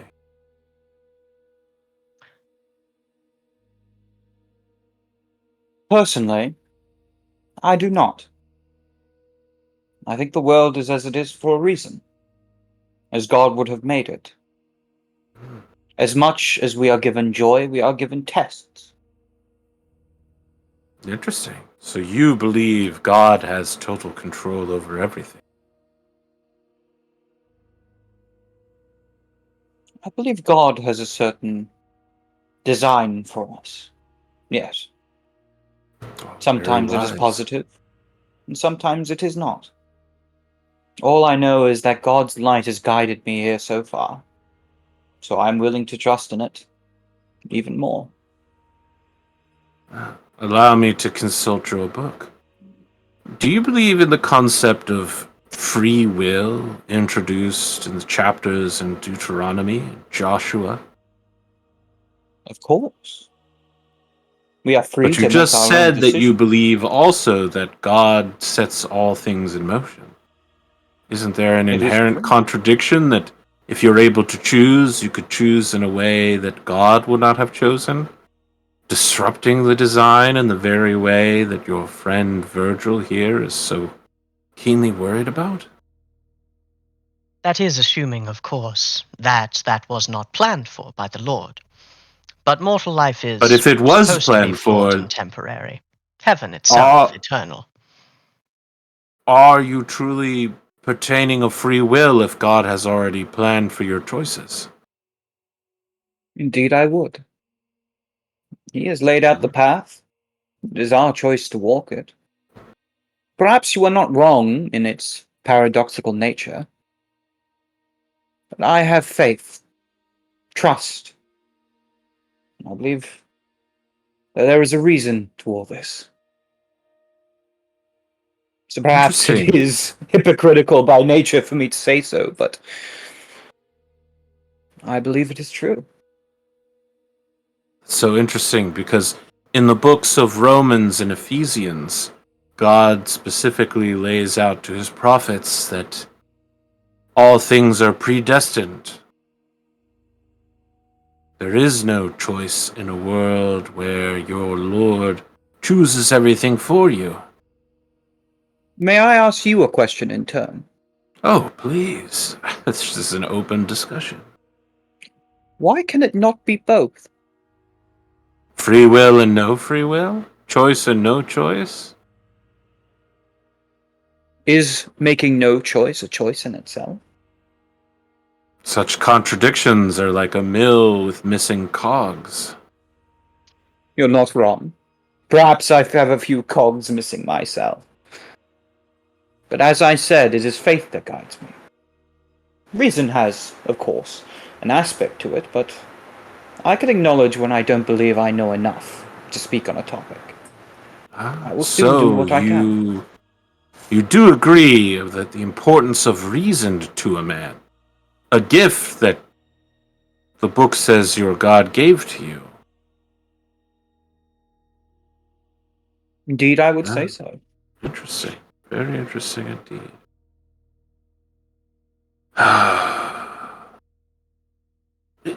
It's curious to me that some of you know of my daughter and others of you don't. How long has it been since you've last seen her? Her works keep her away from my court for extended periods of time. Edrich speaks up and says, well, from my understanding, the better part of 7 months.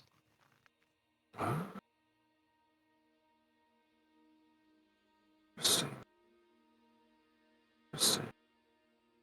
And it would seem from your journey here that you have some small measure of understanding about things some consider to be magical in nature.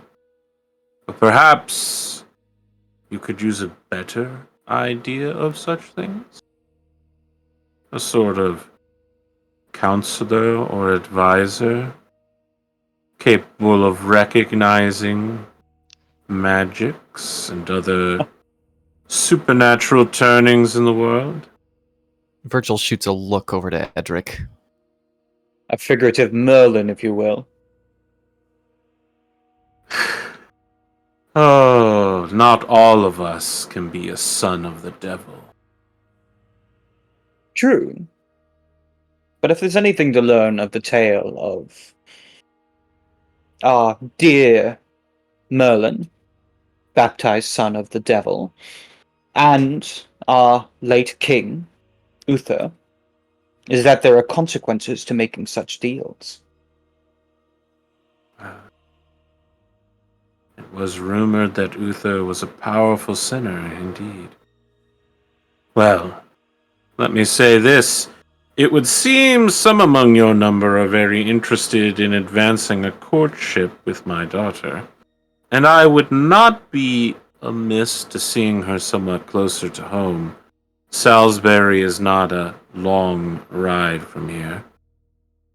Perhaps if a place in court was made for her unique knowledge. I will say this in 2 respects. The first, as Marshal, and I am currently Marshal, I may have some sway, but I do not have the final say. I promise to bring this up with the Countess to see what she might say.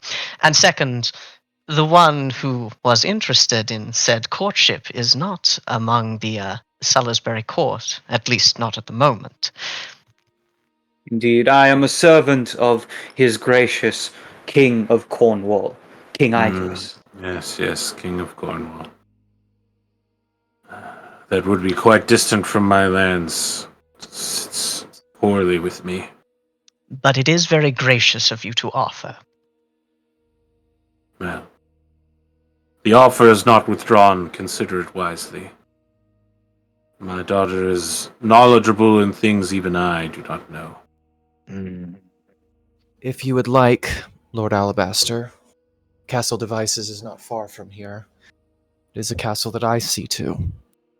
Should you wish to maintain more open lines of communication until the time that a proper arrangement is struck, I would be happy to see you there, or envoys. Host of my yours. daughter in your home? Are you married, Sir Virgil? I am. I am not certain it would be appropriate for you to host my daughter in that case. As you see fit. Though, She can be unusually forward. I would hate for her to tempt you out of any sacred union. Indeed. I mean no offense when I say, though I expect your daughter is beautiful and lovely in her own right, I have a feeling she might not be my type. You're a very curious man, Sir Virgil. Very curious indeed. Every time you speak, I find myself liking you a little more. Then you're a rarity in that case. I've often thought of myself more as a twilight, but sure. What? What? Yeah, at that Edrich is perplexed. Don't worry about it. I was really reaching on that joke. Really No, reaching. Liam got it. I know. think I Virgil- know. I could yeah. see who got the joke, but it was real reaching. At this point, Lord Alabaster begins serving out what is supposed to be a dessert tea of elderflower water. Ooh. Cynstenian is a very gracious guest. Edrich is a guest. He is gracious, but it's somewhat ruined by the classic Edrich aura of I would rather be anywhere else. I could be killing someone. I could be going to see my wife.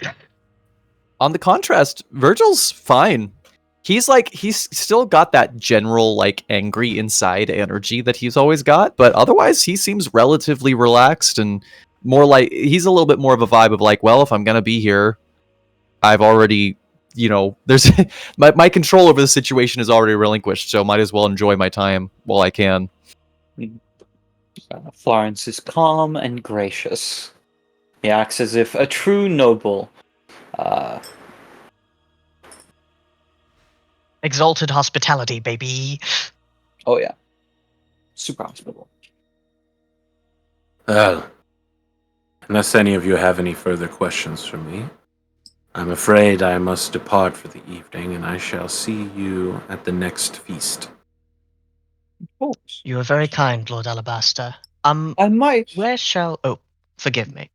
if I might make a humble request at some point throughout the next nights, would you perhaps be interested in a slight performance?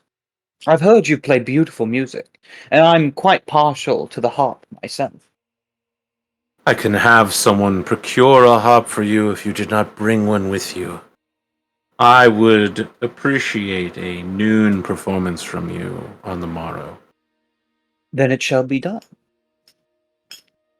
So Alabaster again stands up and never turns his back to you as he walks backwards into the shadows. And then several seconds later, you hear a door open somewhere. I need to learn how to do that. I was going to ask where we might be sleeping. When you Brother, say I that, imagine, another door opens slightly. Thank you, he says to the empty air. In any case. Does this man have spirits for servants? How odd. Maybe. None of us have seen any staff since we've arrived. Everything seems to function normally. It would cut down on the wages. Edrich muses before standing. He did eat of the food, though not ravenously. He says, Good. yes. But Edrich says, well, if we are staying here for more, then perhaps we should retire. Though I did mean to ask some of you about events that transpired in my passing. Is my squire a knight now, and has or has not he gone on a murderous rampage against the hillsmen of the south? No, What? and quite possibly. Uh, Do I know about this? Possibly. Just before I left, his family were murdered, leaving him the sole inheritor of a burnt down castle. I promised him knighthood, but then things happened, and I was not in a position to do so. Oh. I'll make sure it's taken care of, one way or the other, when we get back. Thank you. And indeed, I shall handle such matters. But yes, shall we retire? Indeed. Sure. Where did they put my sword? What's the worst that could happen?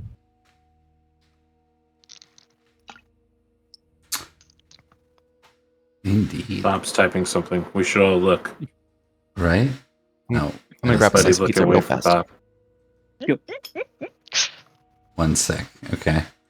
Florence. I need a chase roll from you, good sir. Oh boy. Yay! You're actually pretty chaste, I think. He's pretty chase. It's an 11. Yeah, so he's... Oh, yes. Never fucking mind. Oh, no.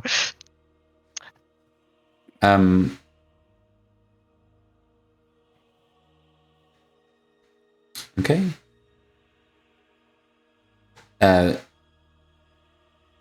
You have like strange dreams when you wake the next morning. You feel exhausted. You had kind of disturbing mixture of almost like a dream of fantasy and then like a dream, like a wonderful woman. And then like it was blended though with terrible nightmares as well. You just wake up pretty tired. For the purposes of the rest of this engagement of today, your energetic score is at -5. All right. Fuck. Is that added to my lazy, or is it just energy -5? Yeah, it would be added to your lazy for if I trigger a lazy roll. Yeah. Cool. Sounds good. How about that noonday performance? Yeah. Well, if he's going to be playing for 15 hours straight, it's going to be an issue. He is ready for his noonday performance.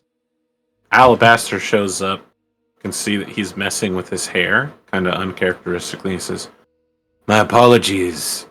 We don't keep many mirrors around here. There were some issues preparing for such an early performance." Noon? That very well, Lord Alabaster. Around This is no here, concern. my vassals and I feel that keeping your own hours and working on your own clock, an invention that hasn't been created yet, but will be one day soon. Working on your own clock is very important, independent from... As you can see, my castle doesn't let in any natural light. Prefer it that way. I see. Well, I suppose to each their own. But I am ready to perform.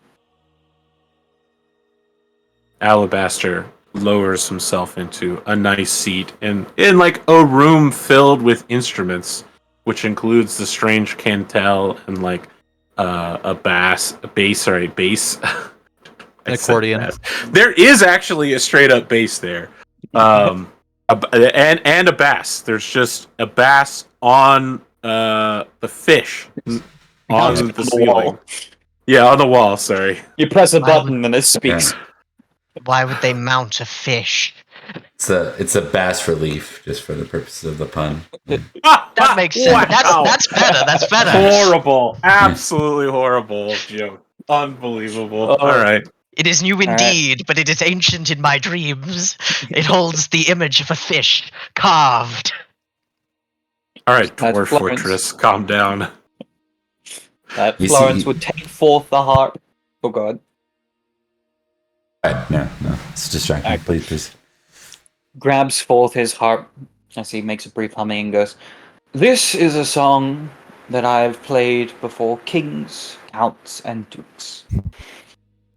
A song of great passion, of a memory of passing, of history and of love, and of a land long gone, and the hope of a land soon to come. This is Hadrian's Wall." As he plays Wonderwall. What happened to us? Didn't that? Incredible. I've never heard a song about nothing before. Totally nonsense lyrics. Hospitality gives me a +10. And then it is a harp roll with a +10. It wouldn't make sense, but I would love to make a compose roll. Alright. You add on it's to a that, 6. but I've never written to Hadrian's Wall. Florence has it's a had this since Cornwall, like Gorlo's day. Yeah. Yeah, he That's it. played it to Gorlo. Yeah, that's right.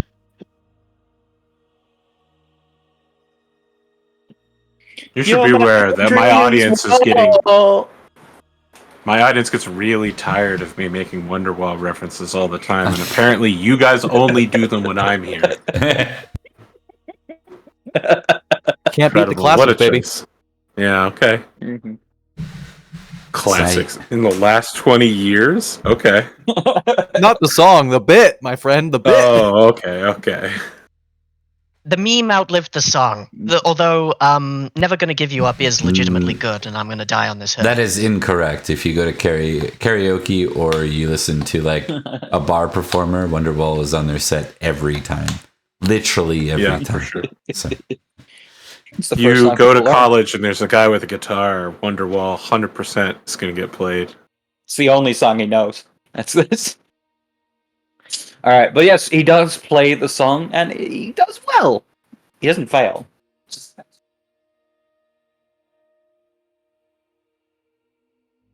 An enheartening performance. Thank you, Lord Alabaster. I'm glad you have enjoyed it. It is a closely held hobby of mine, a precursor to the ancient days of Rome. Are I you believe it's well, the Sir first time- Florence? You seem disturbed. I am all right. Just odd sleeping situation. Perhaps I simply slept on the wrong side. But I am fine if you inquiring as to my health. But I appreciate it. You are I under my think- hospitality. I would hate for anything to happen to you. And you serve as a gracious host. Gives a bow. An odd look comes over Edric's face as he thinks. Did you also not sleep well? No. My sleep was, shall we say, uninterrupted. But I do recall peculiar dreams plaguing me sometime before my capture. It's a very ominous way to say no, but good to know you're still there. I have not had much opportunities to engage in dramatics. Well, perhaps we can Shame. talk about your dream journal tonight at the meal. If you excuse me, gentlemen, I must see to my morning duties. Of course, Lord Alabaster. I say, what's that over there? And he stands up and he points across the room. Cynstenian looks, Edric does not. Virgil, Looks. I don't think looks either. Or I think he looks, but like way too slowly, where it's legit like he looks at Lord Alabaster for like a solid second and a half, and then like very slowly goes, "Oh fuck." I thought I saw a sparrow of some kind. Must have been a trick of the darkness. And then he starts walking slowly backwards while bowing until he David Blaine's into the darkness, into the shadows once again. Merlin did that too. Virgil just like looks at Edrich and Florence and like holds out a hand towards where Lord Alabaster goes, like went, and just like that's it. Like Cynstenian says, I admit I was hoping to hear him play, but we already did that a little bit. Regardless, I think that was the first time I heard you play the harp, and you did very well. Why, thank you, Cynstenian. Yes, it was good. Now, I would be wary.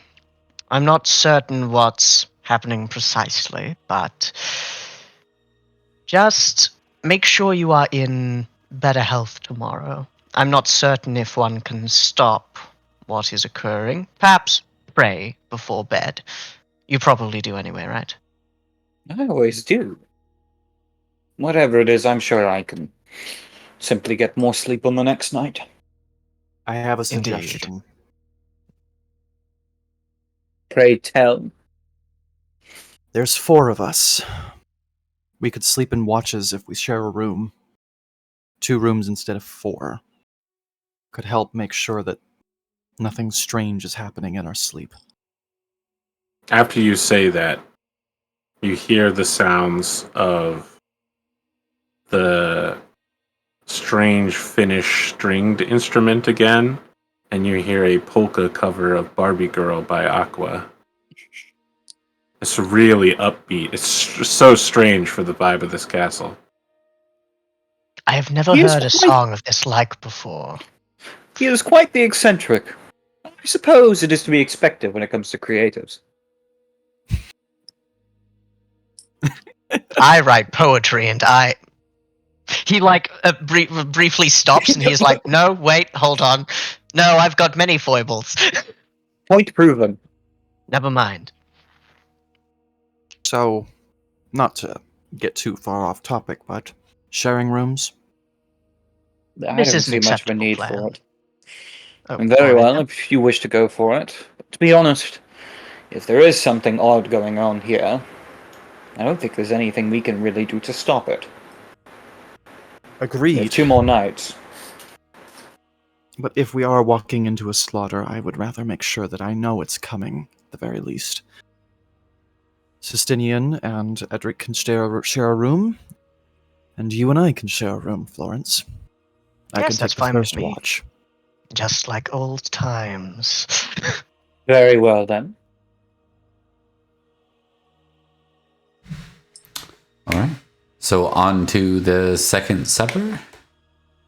As you're all being seated at the supper, Alabaster is here, but from another room you can hear the main theme from Helldivers 2, A Cup of Liberty, being played on medieval instruments.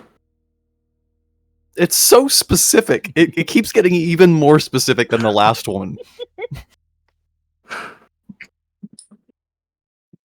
I've not heard this song before. Is it an original creation? No, I'm afraid that my people have taken it from another.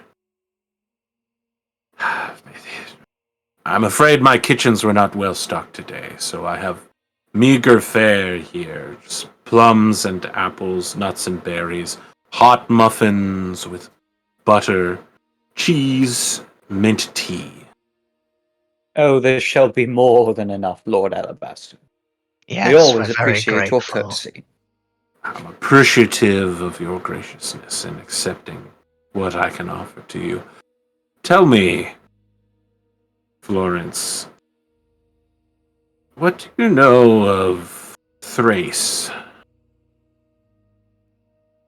Thrace? I do not believe I've heard such a name nor term before. Oh, it is an area in the easternmost part of Rome. Near the place they call Constantinople. Oh, yes. Or I Istanbul. think I heard about that in my classes. Or Constantinople. It's currently Constantinople. Why they changed it, I can't say. I just liked it better that way. About 1,000 years ago, there was a philosopher by the name of Democritus. Are you aware of his work? I can't say I have. Please, enlighten me. He was very forward in the sciences of his time. He came to an understanding that the entire universe is made up of something called atoms, small indivisible bodies which make up larger building blocks. It's preposterous. You would think so, yes, but there are only two realities in the work of Democritus. There are atoms and there are void. So curious.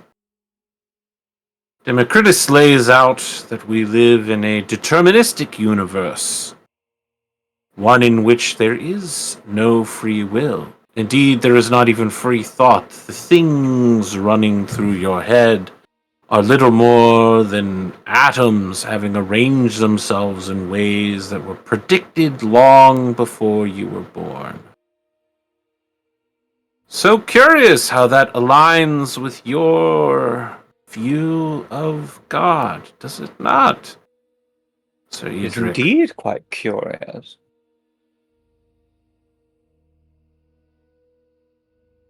And yet, such a deterministic universe would deny the existence of your God.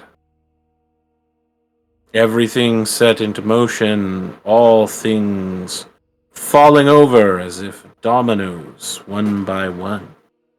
No one has any say in anything.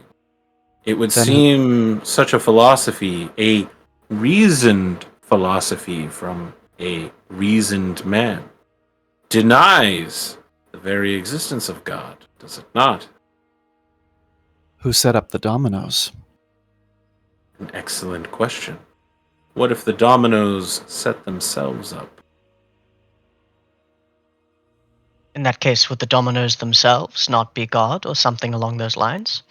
And that's assuming that Democritus, was that his name? Democritus, yes. That his hypothesis was correct, and indeed the right one. And it assumes that the thoughts set in motion by this are meaningless. Well, why is that? Why is a person merely the sum of all of their parts and not something greater? Why do we want to do things instead of not doing things? Why do we hope, dream, desire to do better, kill? Why do you kill? In the name of my Do you liege. in the name of your liege, not in the name of your God? God is fairly specific about the types of people that one can murder in the particular times, and there are no Pharisees they? around. I believe that the Bible itself states, "Vengeance is mine. I am the Lord." Indeed, and that thou shalt not murder. It would seem that any killing done in the name of your Lord would be extremely questionable. A sin. I aspire to kill as little as possible, but I am a knight, and there are times when it is necessary. But Are the knights prescription merely is, engines of violence in your eyes? we do more Yes. than that. Oh, It- I believe Virgil- they do more than that. Virgil looks over at Edrich as if he was Oh, not that's- expecting Edrich to say something different. No, that's Yeah. that's Cynstenian. Edrich has Oh, not Cynstenian, spoken. sorry. Yeah. You can still. tell it's not you can tell it's not Edrich because he doesn't want to murder the current speaker. That's a good point. But Cynstenian says, in an ideal world, we protect, we inspire, and we do our best to ensure that we make a better world for our service. But the proscription is, thou shalt not murder. Killing, in some cases, is required and just. Quite Is it now? personally, I have a different interpretation. As do I. I do not believe that any taking of a life is what God would want. But I think it is true that we sometimes do not face a choice in the matter. For there are those who simply do not believe what we do. And So you sometimes that believe is that you divine. do have free will, but sometimes you don't have a choice. Another curious contradiction. It is true. Perhaps there is a choice that can be made. But sometimes it is not the reasonable choice. Is not life contradiction? Edrich Is it? sits here currently as both your guest and your prisoner. I assume Edrich is perfectly capable of voicing for himself parole.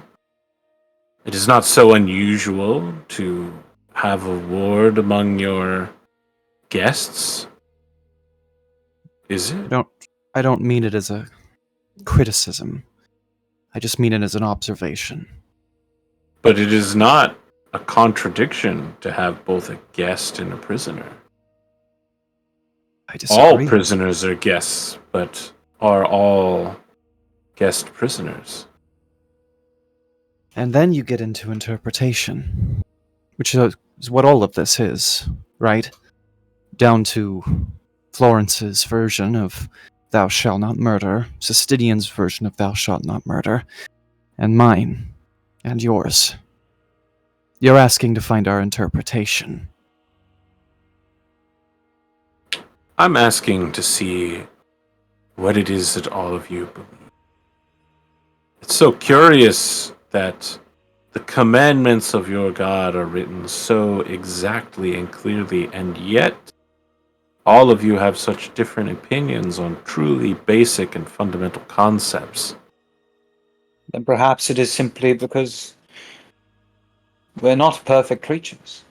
Men are flawed. Let For me... that reason, Were you not made in the image of your Lord? That. we were I not wanna made touch- to be God. Go I ahead, want sir. to touch on that. Made in his image is a line that has been said to me many times since I was a child, and it's helped me reconcile some great aspects of myself.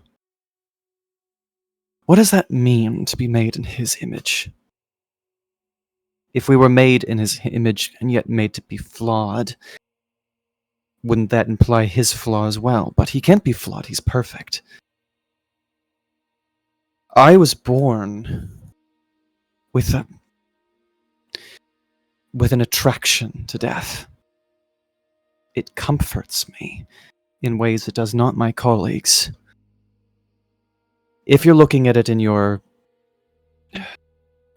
whoever it was you were speaking of's methodology, the dominoes, then it was always ordained that in some way or another, something would go wrong with me to make me like that. But if I'm made in his image, by his design, then I do indeed serve a purpose. Me being different has a purpose. I know that to be true, whether it was planned or unplanned. I make a purpose from it. You can see that this discussion of philosophy, worldview, and intellectual matters is... Edrich is not engaging with it purely because he's holding back the floodgate that someone very interested in poetry and intellectual matters and would in a modern universe be an art history student, he is stopping himself from doing that because he does not want to give Lord Alabaster the satisfaction. Mhm. I think with that, And go ahead. mostly content to have the others speak. But as matters become more and more deterministic and existential, his fingers like tap, tap, tap on the wood. But he is a being of iron will. Alabaster Sorry. suddenly stands up and pushes his chair back and says, Mhm. "Ah, I'm afraid that the hour has grown quite late for me. I must excuse myself first, but please, eat as much as you'd like. The servants will be in like magic to clean it up after you leave. And I will see you all tomorrow night for the final feast. Sir Edrich, Sir Virgil, you would surely be enheartened to know that I believe I am quite close to having finished negotiations among my vassals and interpretations of our laws. I am indeed glad to hear it. Curious, though, that we have not heard anyone come through the halls, but I imagine there are other means of doing so. All right. Are we moving on to the next day, or rather, is there anything you guys want to discuss? This is the Pendragon group. I assume they're going to talk for like 10 minutes. Oh, yeah, it's possible. Yeah, We maybe. gotta. Of course. You can't just have us discuss the entire like feasible like nature of reality and then have us just go to bed. Like, Yeah. no, actually, legit. Virgil doesn't have anything he needs to touch on except for arranging for two of us to have a sleepover each.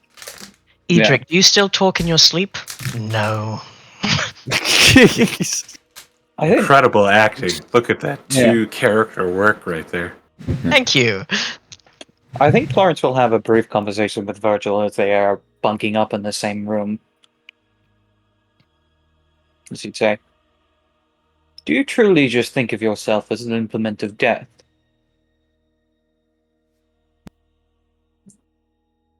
I don't. But I do understand that that is what I am many times. When it started, when I first realized that it was a part of me, what it was, how it could be satiated, it was just a part of my life. Now I use it. I channel it for things that I care about. You know, when I was a young man, I used to enjoy the duels that would come with training. A feeling of adrenaline, blade crashing across blade. I thought that's what war would be like. Battle. Yet in the end, I was proven wrong. In those moments of exhilaration, battle and bloodlust, first time my blade plunged into the chest of another, I hated that feeling. Hated what it made me feel. Hated that for all the pain I could feel, the aching of my body and bones, a part of it felt good.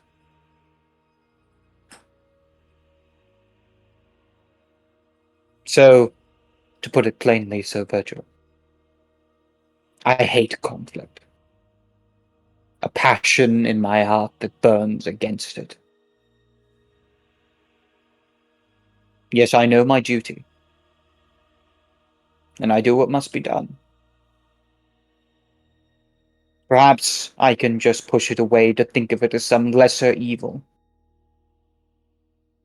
But for me, I choose to acknowledge what it is.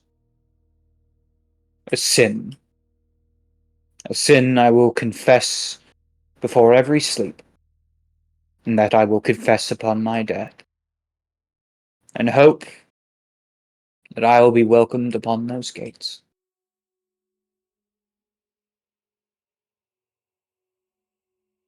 Your But I don't- your God made me to crave that sin. To make it so that I would never, ever feel at peace unless I was soaked in the blood of another. God gave you your challenge. 'Twas your choice to follow it. .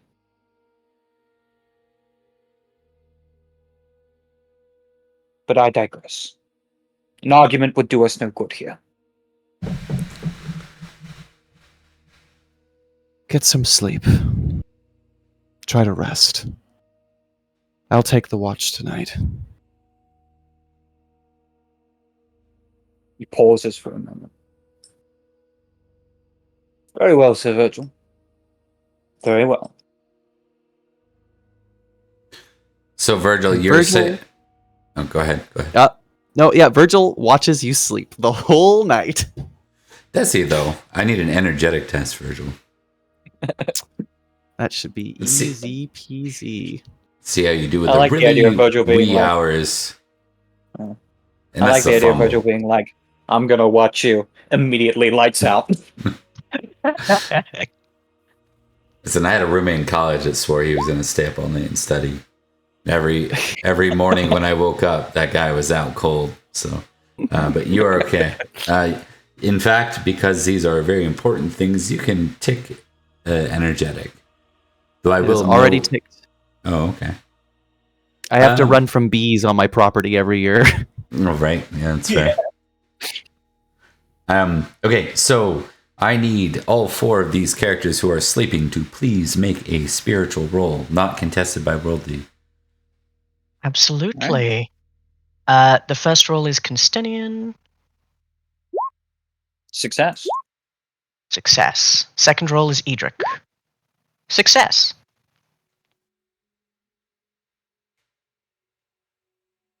And 1 from Virgil. I thought you said I it was thought people who Virgil. were sleeping. Yeah, I thought Virgil wasn't sleeping. No, I Yeah. still need him to make a spiritual. Oh. Okay. Hey! Hell yeah. If you don't have it ticked, please tick it. Taking it. And there's Just no for him or all of us? all of you. Yep. Alright. And there's no further effect here. Just that. By the way, can I note that I'm really surprised to see Edrich having anything higher than a 13 in this? Edrich is incredibly spiritual. It's just he's spiritual in the fact that I believe it all exists. I believe it's coming to get me. Okay, so He doesn't anyways, believe in God, he just believes in the devil. there is no effect for that. Your night is you face a better rest. For Florence, the effects of your exhaustion are gone in the morning. Maybe. And we are into the next day. Is there anything you guys want to do before dinner? So, Edrich is not aware of the warning that the sorcerer gave, and I didn't write everything down, so there's nothing that I could bring up. Oh, well, I slept well. Not sure about the others. Well enough, I suppose. frankly, it was extremely impressive how well you were able to sleep under the circumstances. What any good would I do worrying all night? I need to make sure I'm well rested for today's dinner in quite a bit of time. What are we going to do? Suppose I'll have a look around. Don't do anything that might look like you're doing espionage. Apparently, I have a suspicious air about me. I'm a guest in his house. If I'm not supposed to go anywhere, I'm sure I'll be informed. Very We fair. promised we wouldn't touch swords, but do you think he has any training weapons around? I wouldn't mind practicing my form. That will be a question for the Lord, I imagine. Joy. Or perhaps wander around in these spiritual things will lead us in the right direction. Bet you 2 Librum that he just appears suddenly as if he heard what we were talking about, but doesn't directly acknowledge that he heard what we said. So, Virgil, when you go looking for training weapons, you make your way out to the yard, which is very poorly maintained. But the outside of the castle's not looking so good. It's kind of dark and withered. Was it like that when we arrived too? It was like that when you arrived, yeah. Wow. There are weapons here for training, but it's like whips, flails, cat o' nines, clubs with nails through them. There's no swords or lances.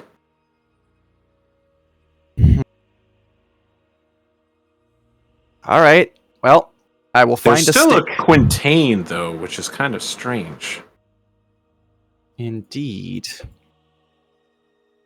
All right. I will find a stick of some kind, and that'll have to do. Not gonna touch any of his stuff.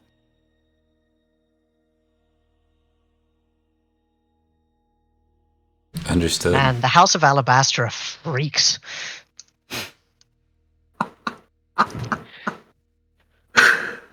Hey, Bob, thanks for bringing me on to play this character. Yeah. I really appreciate it. Yeah, no problem. Feel the love. Just add it to the internet for life. No big deal. Yeah. I like the idea of us walking out, and there's just like the quintain is like dressed up like a knight, and Lord Alabaster's like talking to him like, "Oh no, I agree with your point exactly," and like.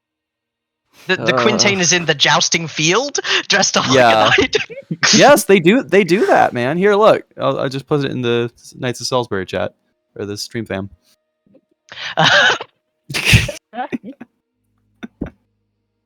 Yeah. What's No, that? it's- What's with the it's- weird latex training outfit next to the training weapons? Yeah, exactly. It's Lord or Lady Alabaster whipping at it. Yeah, you get it. You get it. And to be clear, at no point during 3 full days of being here have you seen a single other person besides Indeed. Alabaster. That's what Edrich intimated. Well, you've been in discussion with a lot of people apparently, but I haven't heard or seen a single one. If there's nothing else during your time, then as you're being seated for a meal, you see that the table only has meats at it. Extremely rare shank, spoiled poultry, and then the poultry is served with the bird's eyes put on your dish as well.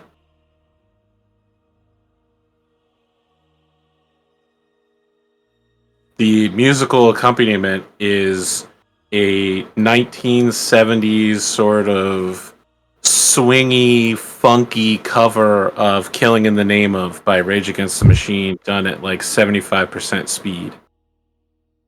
How is it Odd. 1970s and funky if done in bardcore style? It's all about the level of swing in it. I'm What picking about up the what level you're of putting down. funk in it? Yes, thank you. Yeah. That would sound pretty messed up at 75% speed. Yeah. I was gonna say. Edrich Edrich hasn't looked happy for a little bit. But as he looks at his meal, he raises an eyebrow, and Cynstenian does too. Because previously, even as poor knights, they were afforded a better fare of meal than even last night's, which was pretty much like peasant dish stuff, right? But Edrich and Cynstenian are humble enough to go, hey, this is fine, it fills the body. But when he looks at the bloody red meat, and he looks at the spoiled meat, and he looks at the bird's eyes, which are incidentally very, very tasty, he tilts his head and frowns. Cynstenian nods and goes, "You are very kind again to offer us such food. I hope your chefs are well?" The harvest has been poor lately. I'm familiar with such troubles.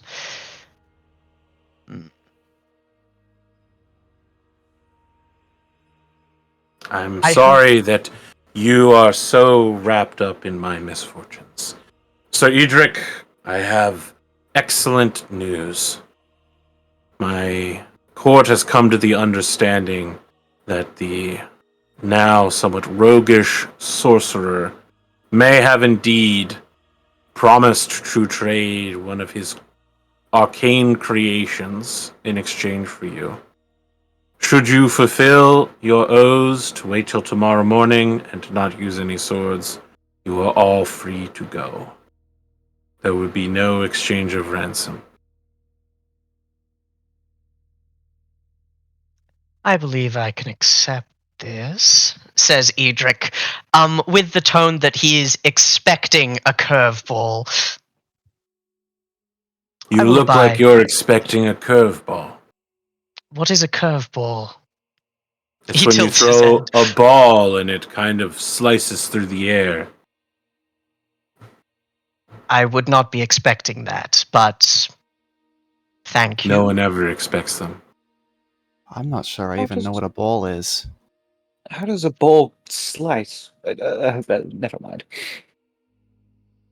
I mean, it's a I flat will miss object. our discussions. As will I, Lord Alabaster. So, Virgil, I've prepared several gifts for you before you depart. But first, I wanted to ask you a question. I have one for you as well, by all means. Please, I would insist that you go first. Where is your staff? They're so efficient, they're like magic, aren't they?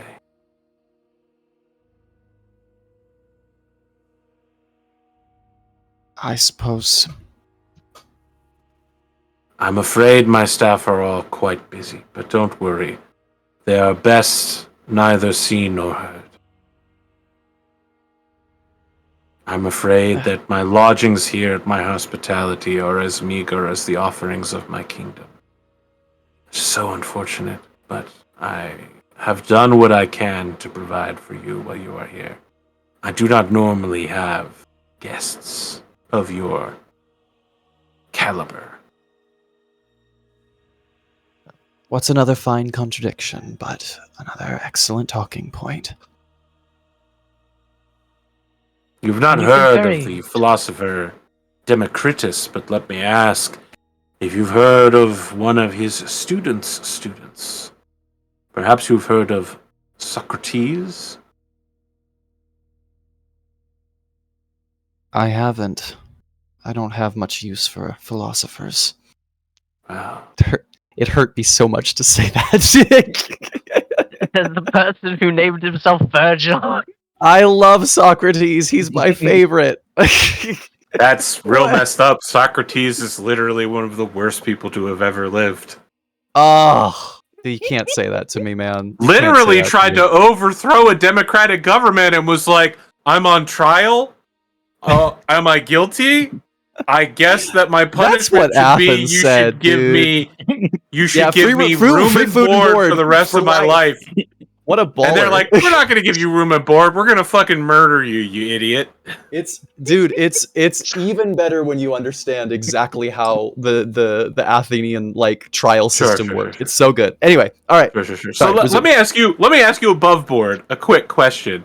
Do you Is think this you're an out of idiot character? if you're a philosopher that says, don't write anything I say down, you should be able to remember it, and then only the student of yours that doesn't listen to you is the only one whose words carry Socrates into the future? He literally would not have been remembered without Epicurean. Plato too. Plato also wrote down a bunch of his stuff. Very much Fucking Plato idiots. wrote down a lot of his stuff. Plato's Republic A lot of- is mostly him talking about how cool he thought Socrates was. A lot of like the stuff we know about Socrates is probably Plato's ideas. Yeah. Also, not the time. AP. We'll talk about this another time. Really? Because the philosopher in question that I, Lord Alabaster, wish to discuss with you is Epicurean himself. Epicurean was a student of Democritus. Uh-huh. Let me pose you a question. Does evil exist?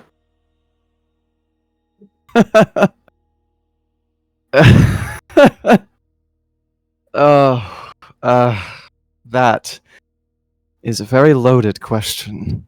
Is it? I think I so. feel it's a question very close to my heart. One you have to ask every day. Does evil exist?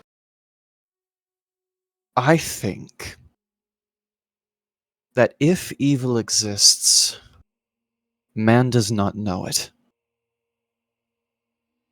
Curious. Have you ever suffered a disaster on your lands? Cattle running free, a mudslide, a flood, famine, bandit attack? Cynstenian pats Edrich on the shoulder. In that form, no. My land has been prosperous. But it would not be my land if my brother had not died. Hmm. And death is not evil then, in your eyes. Now, how could it be? The world runs on death. Does When it? we eat, we kill. When we need to fight to survive, we kill. Even when we survive, we make room for others with death. No, death is not evil. You could argue suffering is, but I'm not so certain of that either. Oh. So, Virgil, I was in consultation with my Oneiromancer. You say that your brother is dead, yes? There's you a hold look, your lands only because you have inherited it from him.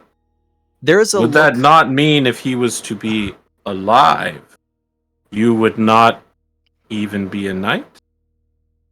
There's a look on his face that betrays something, but it's not certain exactly what that is.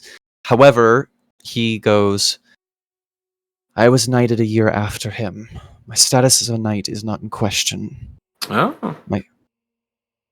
But my position as a landowner is. What I have belongs to him. For very unfortunate news for you, then. I am glad in my heart that you are still a knight, but I am afraid that you are not a landowner. Your brother is indeed among the land of the living. That's so. Cynstenian I need looks, honest tests from both. yes. Both. I need honest tests from both Florence and Cynstenian, not to betray. Versus. And Edrich, because Edrich also knows. Oh yeah. Edrich, yeah. See if any of you honest just spilled ones. it. Is it honest versus deceitful? I just need honest tests, and I'm gonna have Oh, never mind then. Virgil. Virgil, you're gonna make an intrigue test too. Why am I 13 honest as Edrich? What's going on?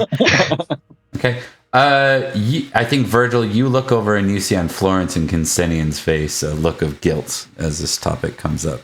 One that might suggest that they're not so unfamiliar with the potential that Perin lives. Oh, Sir Virgil. I'm so sorry. It appears that your companions knew about this and were keeping it from you.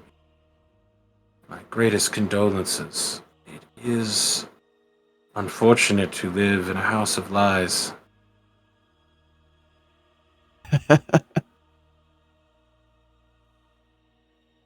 Boy. If your attempt was to rattle me, Lord Alabaster, though I know someone as hospitable as yourself would never presume to Rattle insult you, me my dear as boy. such. No, please. Even if your lands were taken away from you, I assume you would love to see your brother again. Glad am I in my heart to present you with these things, even at the knowledge that you were betrayed by those closest to you.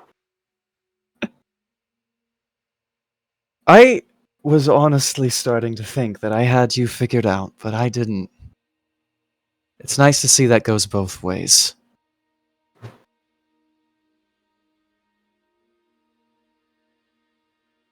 I will wait here, as I have promised, until the morning, Lord Alabaster. And should you or your daughter wish to visit Castle Devices, which is, as he glances to Edrich, in my name, It is. I would be happy to have you. I will show you the same hospitality that you have shown me, I assure you. Then allow me to present you with a gift that I think is greatly in a manner that you would appreciate. I assume that you can read? I cannot. Unfortunate. Do you have any among your staff that can speak it aloud for you? Perhaps some sort of... Not a monk or a priest. You wouldn't want them looking through these texts, but... Outside, likely, yes. Ah, yes. Very well. Allow me to present you with treatises of the finest of libertarian philosophies of 500 AD, written by the philosopher Jordan Peterson. I believe they strongly aligned with your personal values and my own. If you It's insist. French, I think, from, somewhere near Paris. I accept your gift graciously.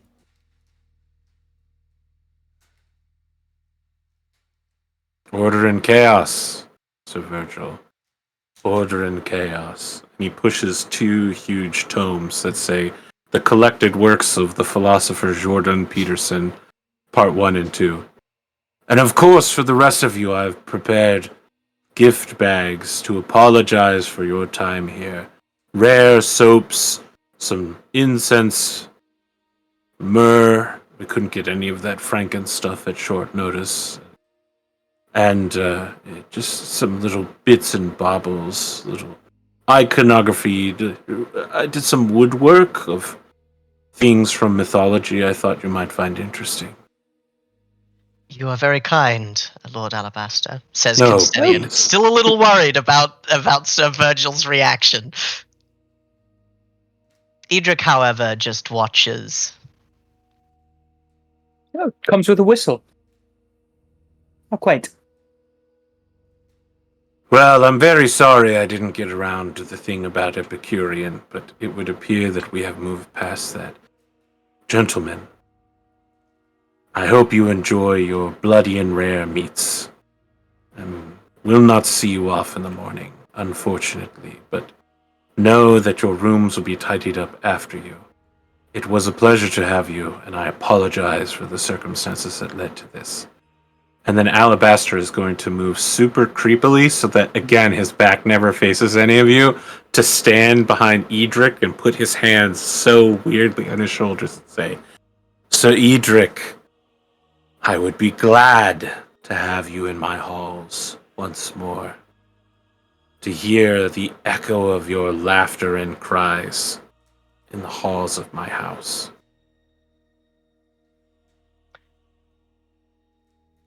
It is Good good, night, perhaps, that Sir I made Edrich. the oath to wield no blade, but I assure you, it would not be necessary in the first place. Such good friends are we.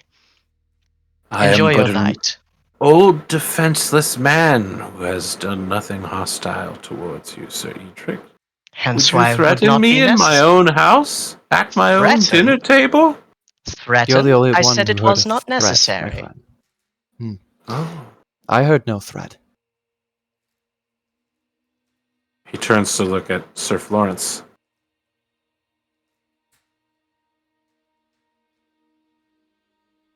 It has been a pleasure, Lord Alabaster. I thank you for your hospitality.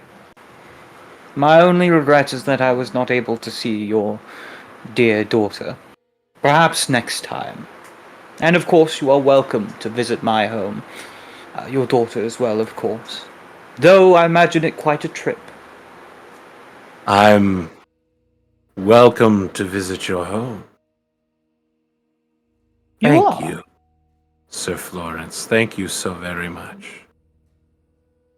Of course. And Alabaster gives a super creepy smile as he goes back into the darkness. But as he goes back into the darkness, his teeth remain. And they aren't sharp. There's no vampire fangs involved. But it takes a little while for his Cheshire grin to fade into the shadows as well. You know what? He has really nice teeth. They shine like yours. Really? You'll forgive me if I don't finish the food.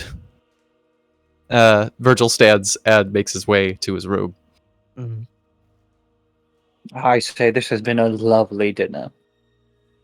And then he pushes the uneaten food forward. Yes. But yes, as Virgil goes, Edrich tracks him with his eyes. Cynstenian looking a lot more ill at ease than Edrich himself. But Edrich nods and then goes, "Now, how the Lord Alabaster knew magic, presumably. How you knew Cynstenian is another matter entirely." That is a complicated situation having to do with the past while. Now, let us say during the trip, I had very few, believe me, aside Cynstenian, and the help of a Sir Percy. I see. Well, the cat, as it is said, is out of the bag, and I will be speaking with Virgil about it. He, Have to see what Sir Virgil does. But I do would know feel this. incredibly betrayed, but it is up to him. Death, as he saw it, as he said, a part of life. And his brother always made him uneasy. If it is a choice between the two of them, I must say it is not a hard one for me.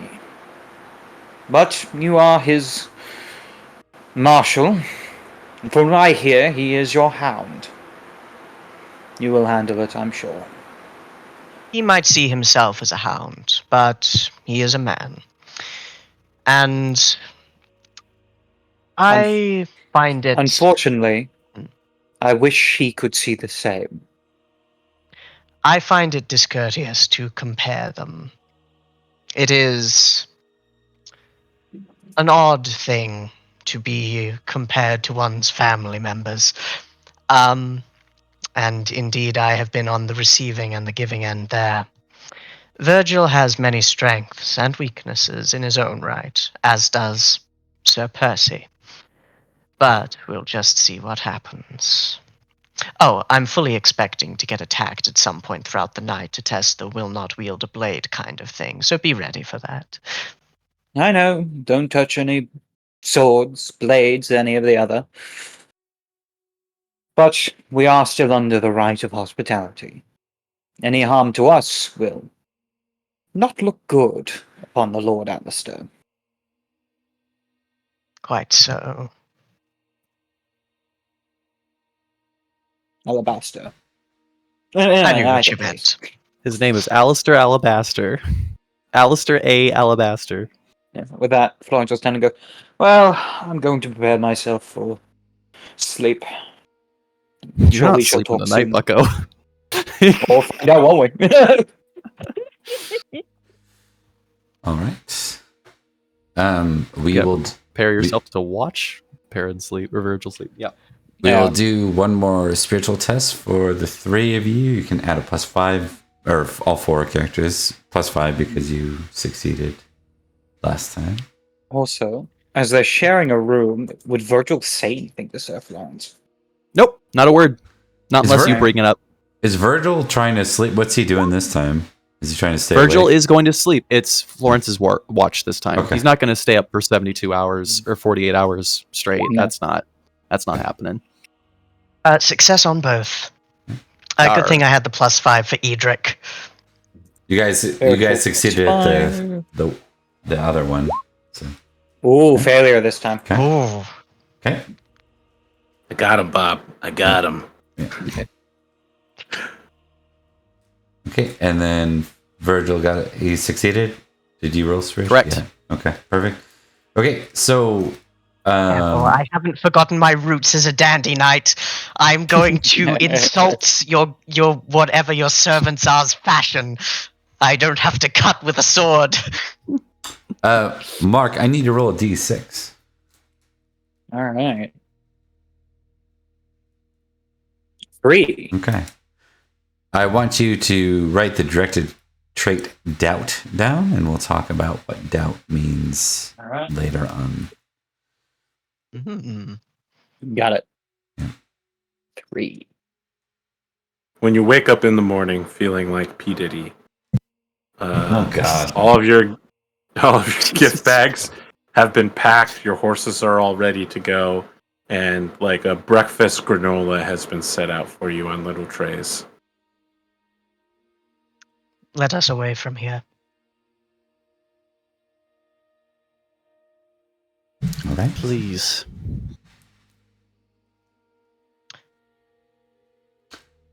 All All in right. all, not a Yeah. terrible stay. Could have been worse. It could have been 10 months shorter. I need you guys to choose a hunter because you are escorting yourselves out of here now. Yes. Cynstenian has hunting 15. I don't know. I think I've got you beat with my 5. Okay. That's what Edrich got as well. Don't be too much. Hunting 3 here. Hunting minus All right, 3. Cynstenian. Cynstenian. Hunting minus 3. Wait. No, we should let Florence lead the party. This is Yeah, 0. Actually, yeah, 3 minus 3. Oops, sorry Yeah, about giving me you too, a view of guys. my chin. No. Okay. I'm going to make that roll. Come on, Space Jesus. Space Jesus succeeded. Okay. All right. So Um, we're going to end. You can tick that for Cynstenian. We're going to end this session with you leaving the forest gloom and reaching, seeing the hill up ahead where you. Can I potentially do one little thing before we call it? Yep. The first night they make camp outside of the forest gloom, Virgil takes the philosophy texts that was gifted to them, and as a couple of their retinue are like hanging out by the campfire, Virgil just walks by and dumps them into the fire, and then keeps walking. Okay. You biblio churl! You monster! You book burner! You know who also burnt books? Apparently, Jordan Peterson.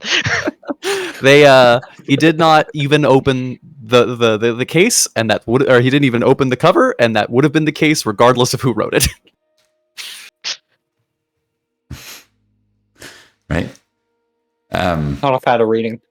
All right. I want to thank AP for playing this episode. It was a lot of fun to have you. I had to pass several thank you so energetic much. rolls. It's all good. I know it's Thank you super for late. staying up so late. Yeah. Proud of you, buddy. Why don't we do some quick outros here for the gang?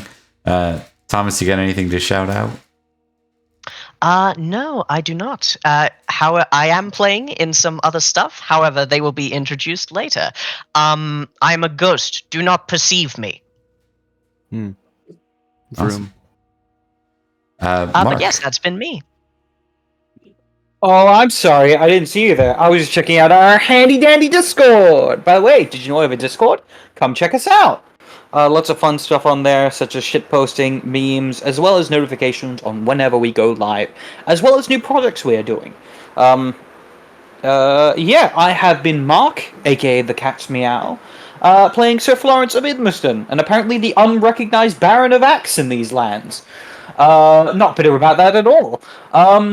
But yeah, I have some other projects going on. I have Isle of the Damned, which I'm working on, which is so very close to completion, and that will be revealed once that time comes.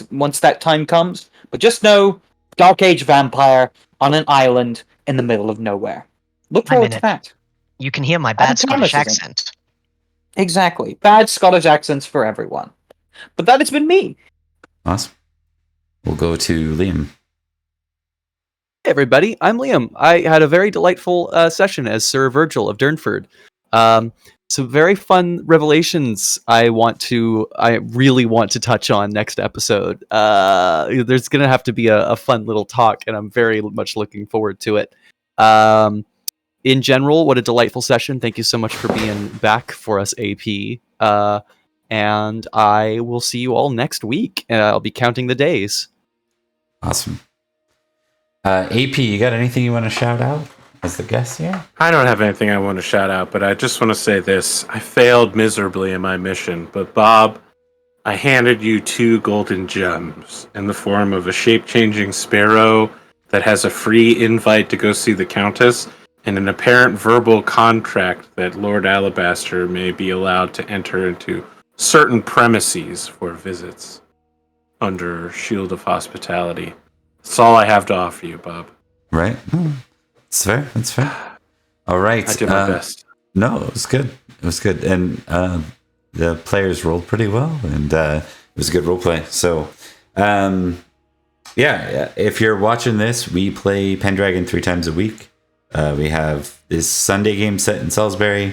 We've got Tuesday set in a neighboring county of magical Summerland, and another in modern day Wales, effectively. All set in the same universe, all running around, lightly impacting each other, potentially one day majorly impacting each other. We'll find out. We'll see what happens. Want to give a shout out to AP again, guest here, fellow streamer. Please. Oh, damn it. I did it 6 seconds too early. That's too bad. I was going to shout you out. There we go. Please give him a follow. It's got some great games, including Pendragon and our gentleman in the list here, and 2 other Battletech games beside our gentleman in the list. So come see us, come watch and play. Good times. All right, I'm going to go ahead and wrap it up there. Thanks everyone for watching. We'll see you next time. Thanks very much. Farewell. Bye.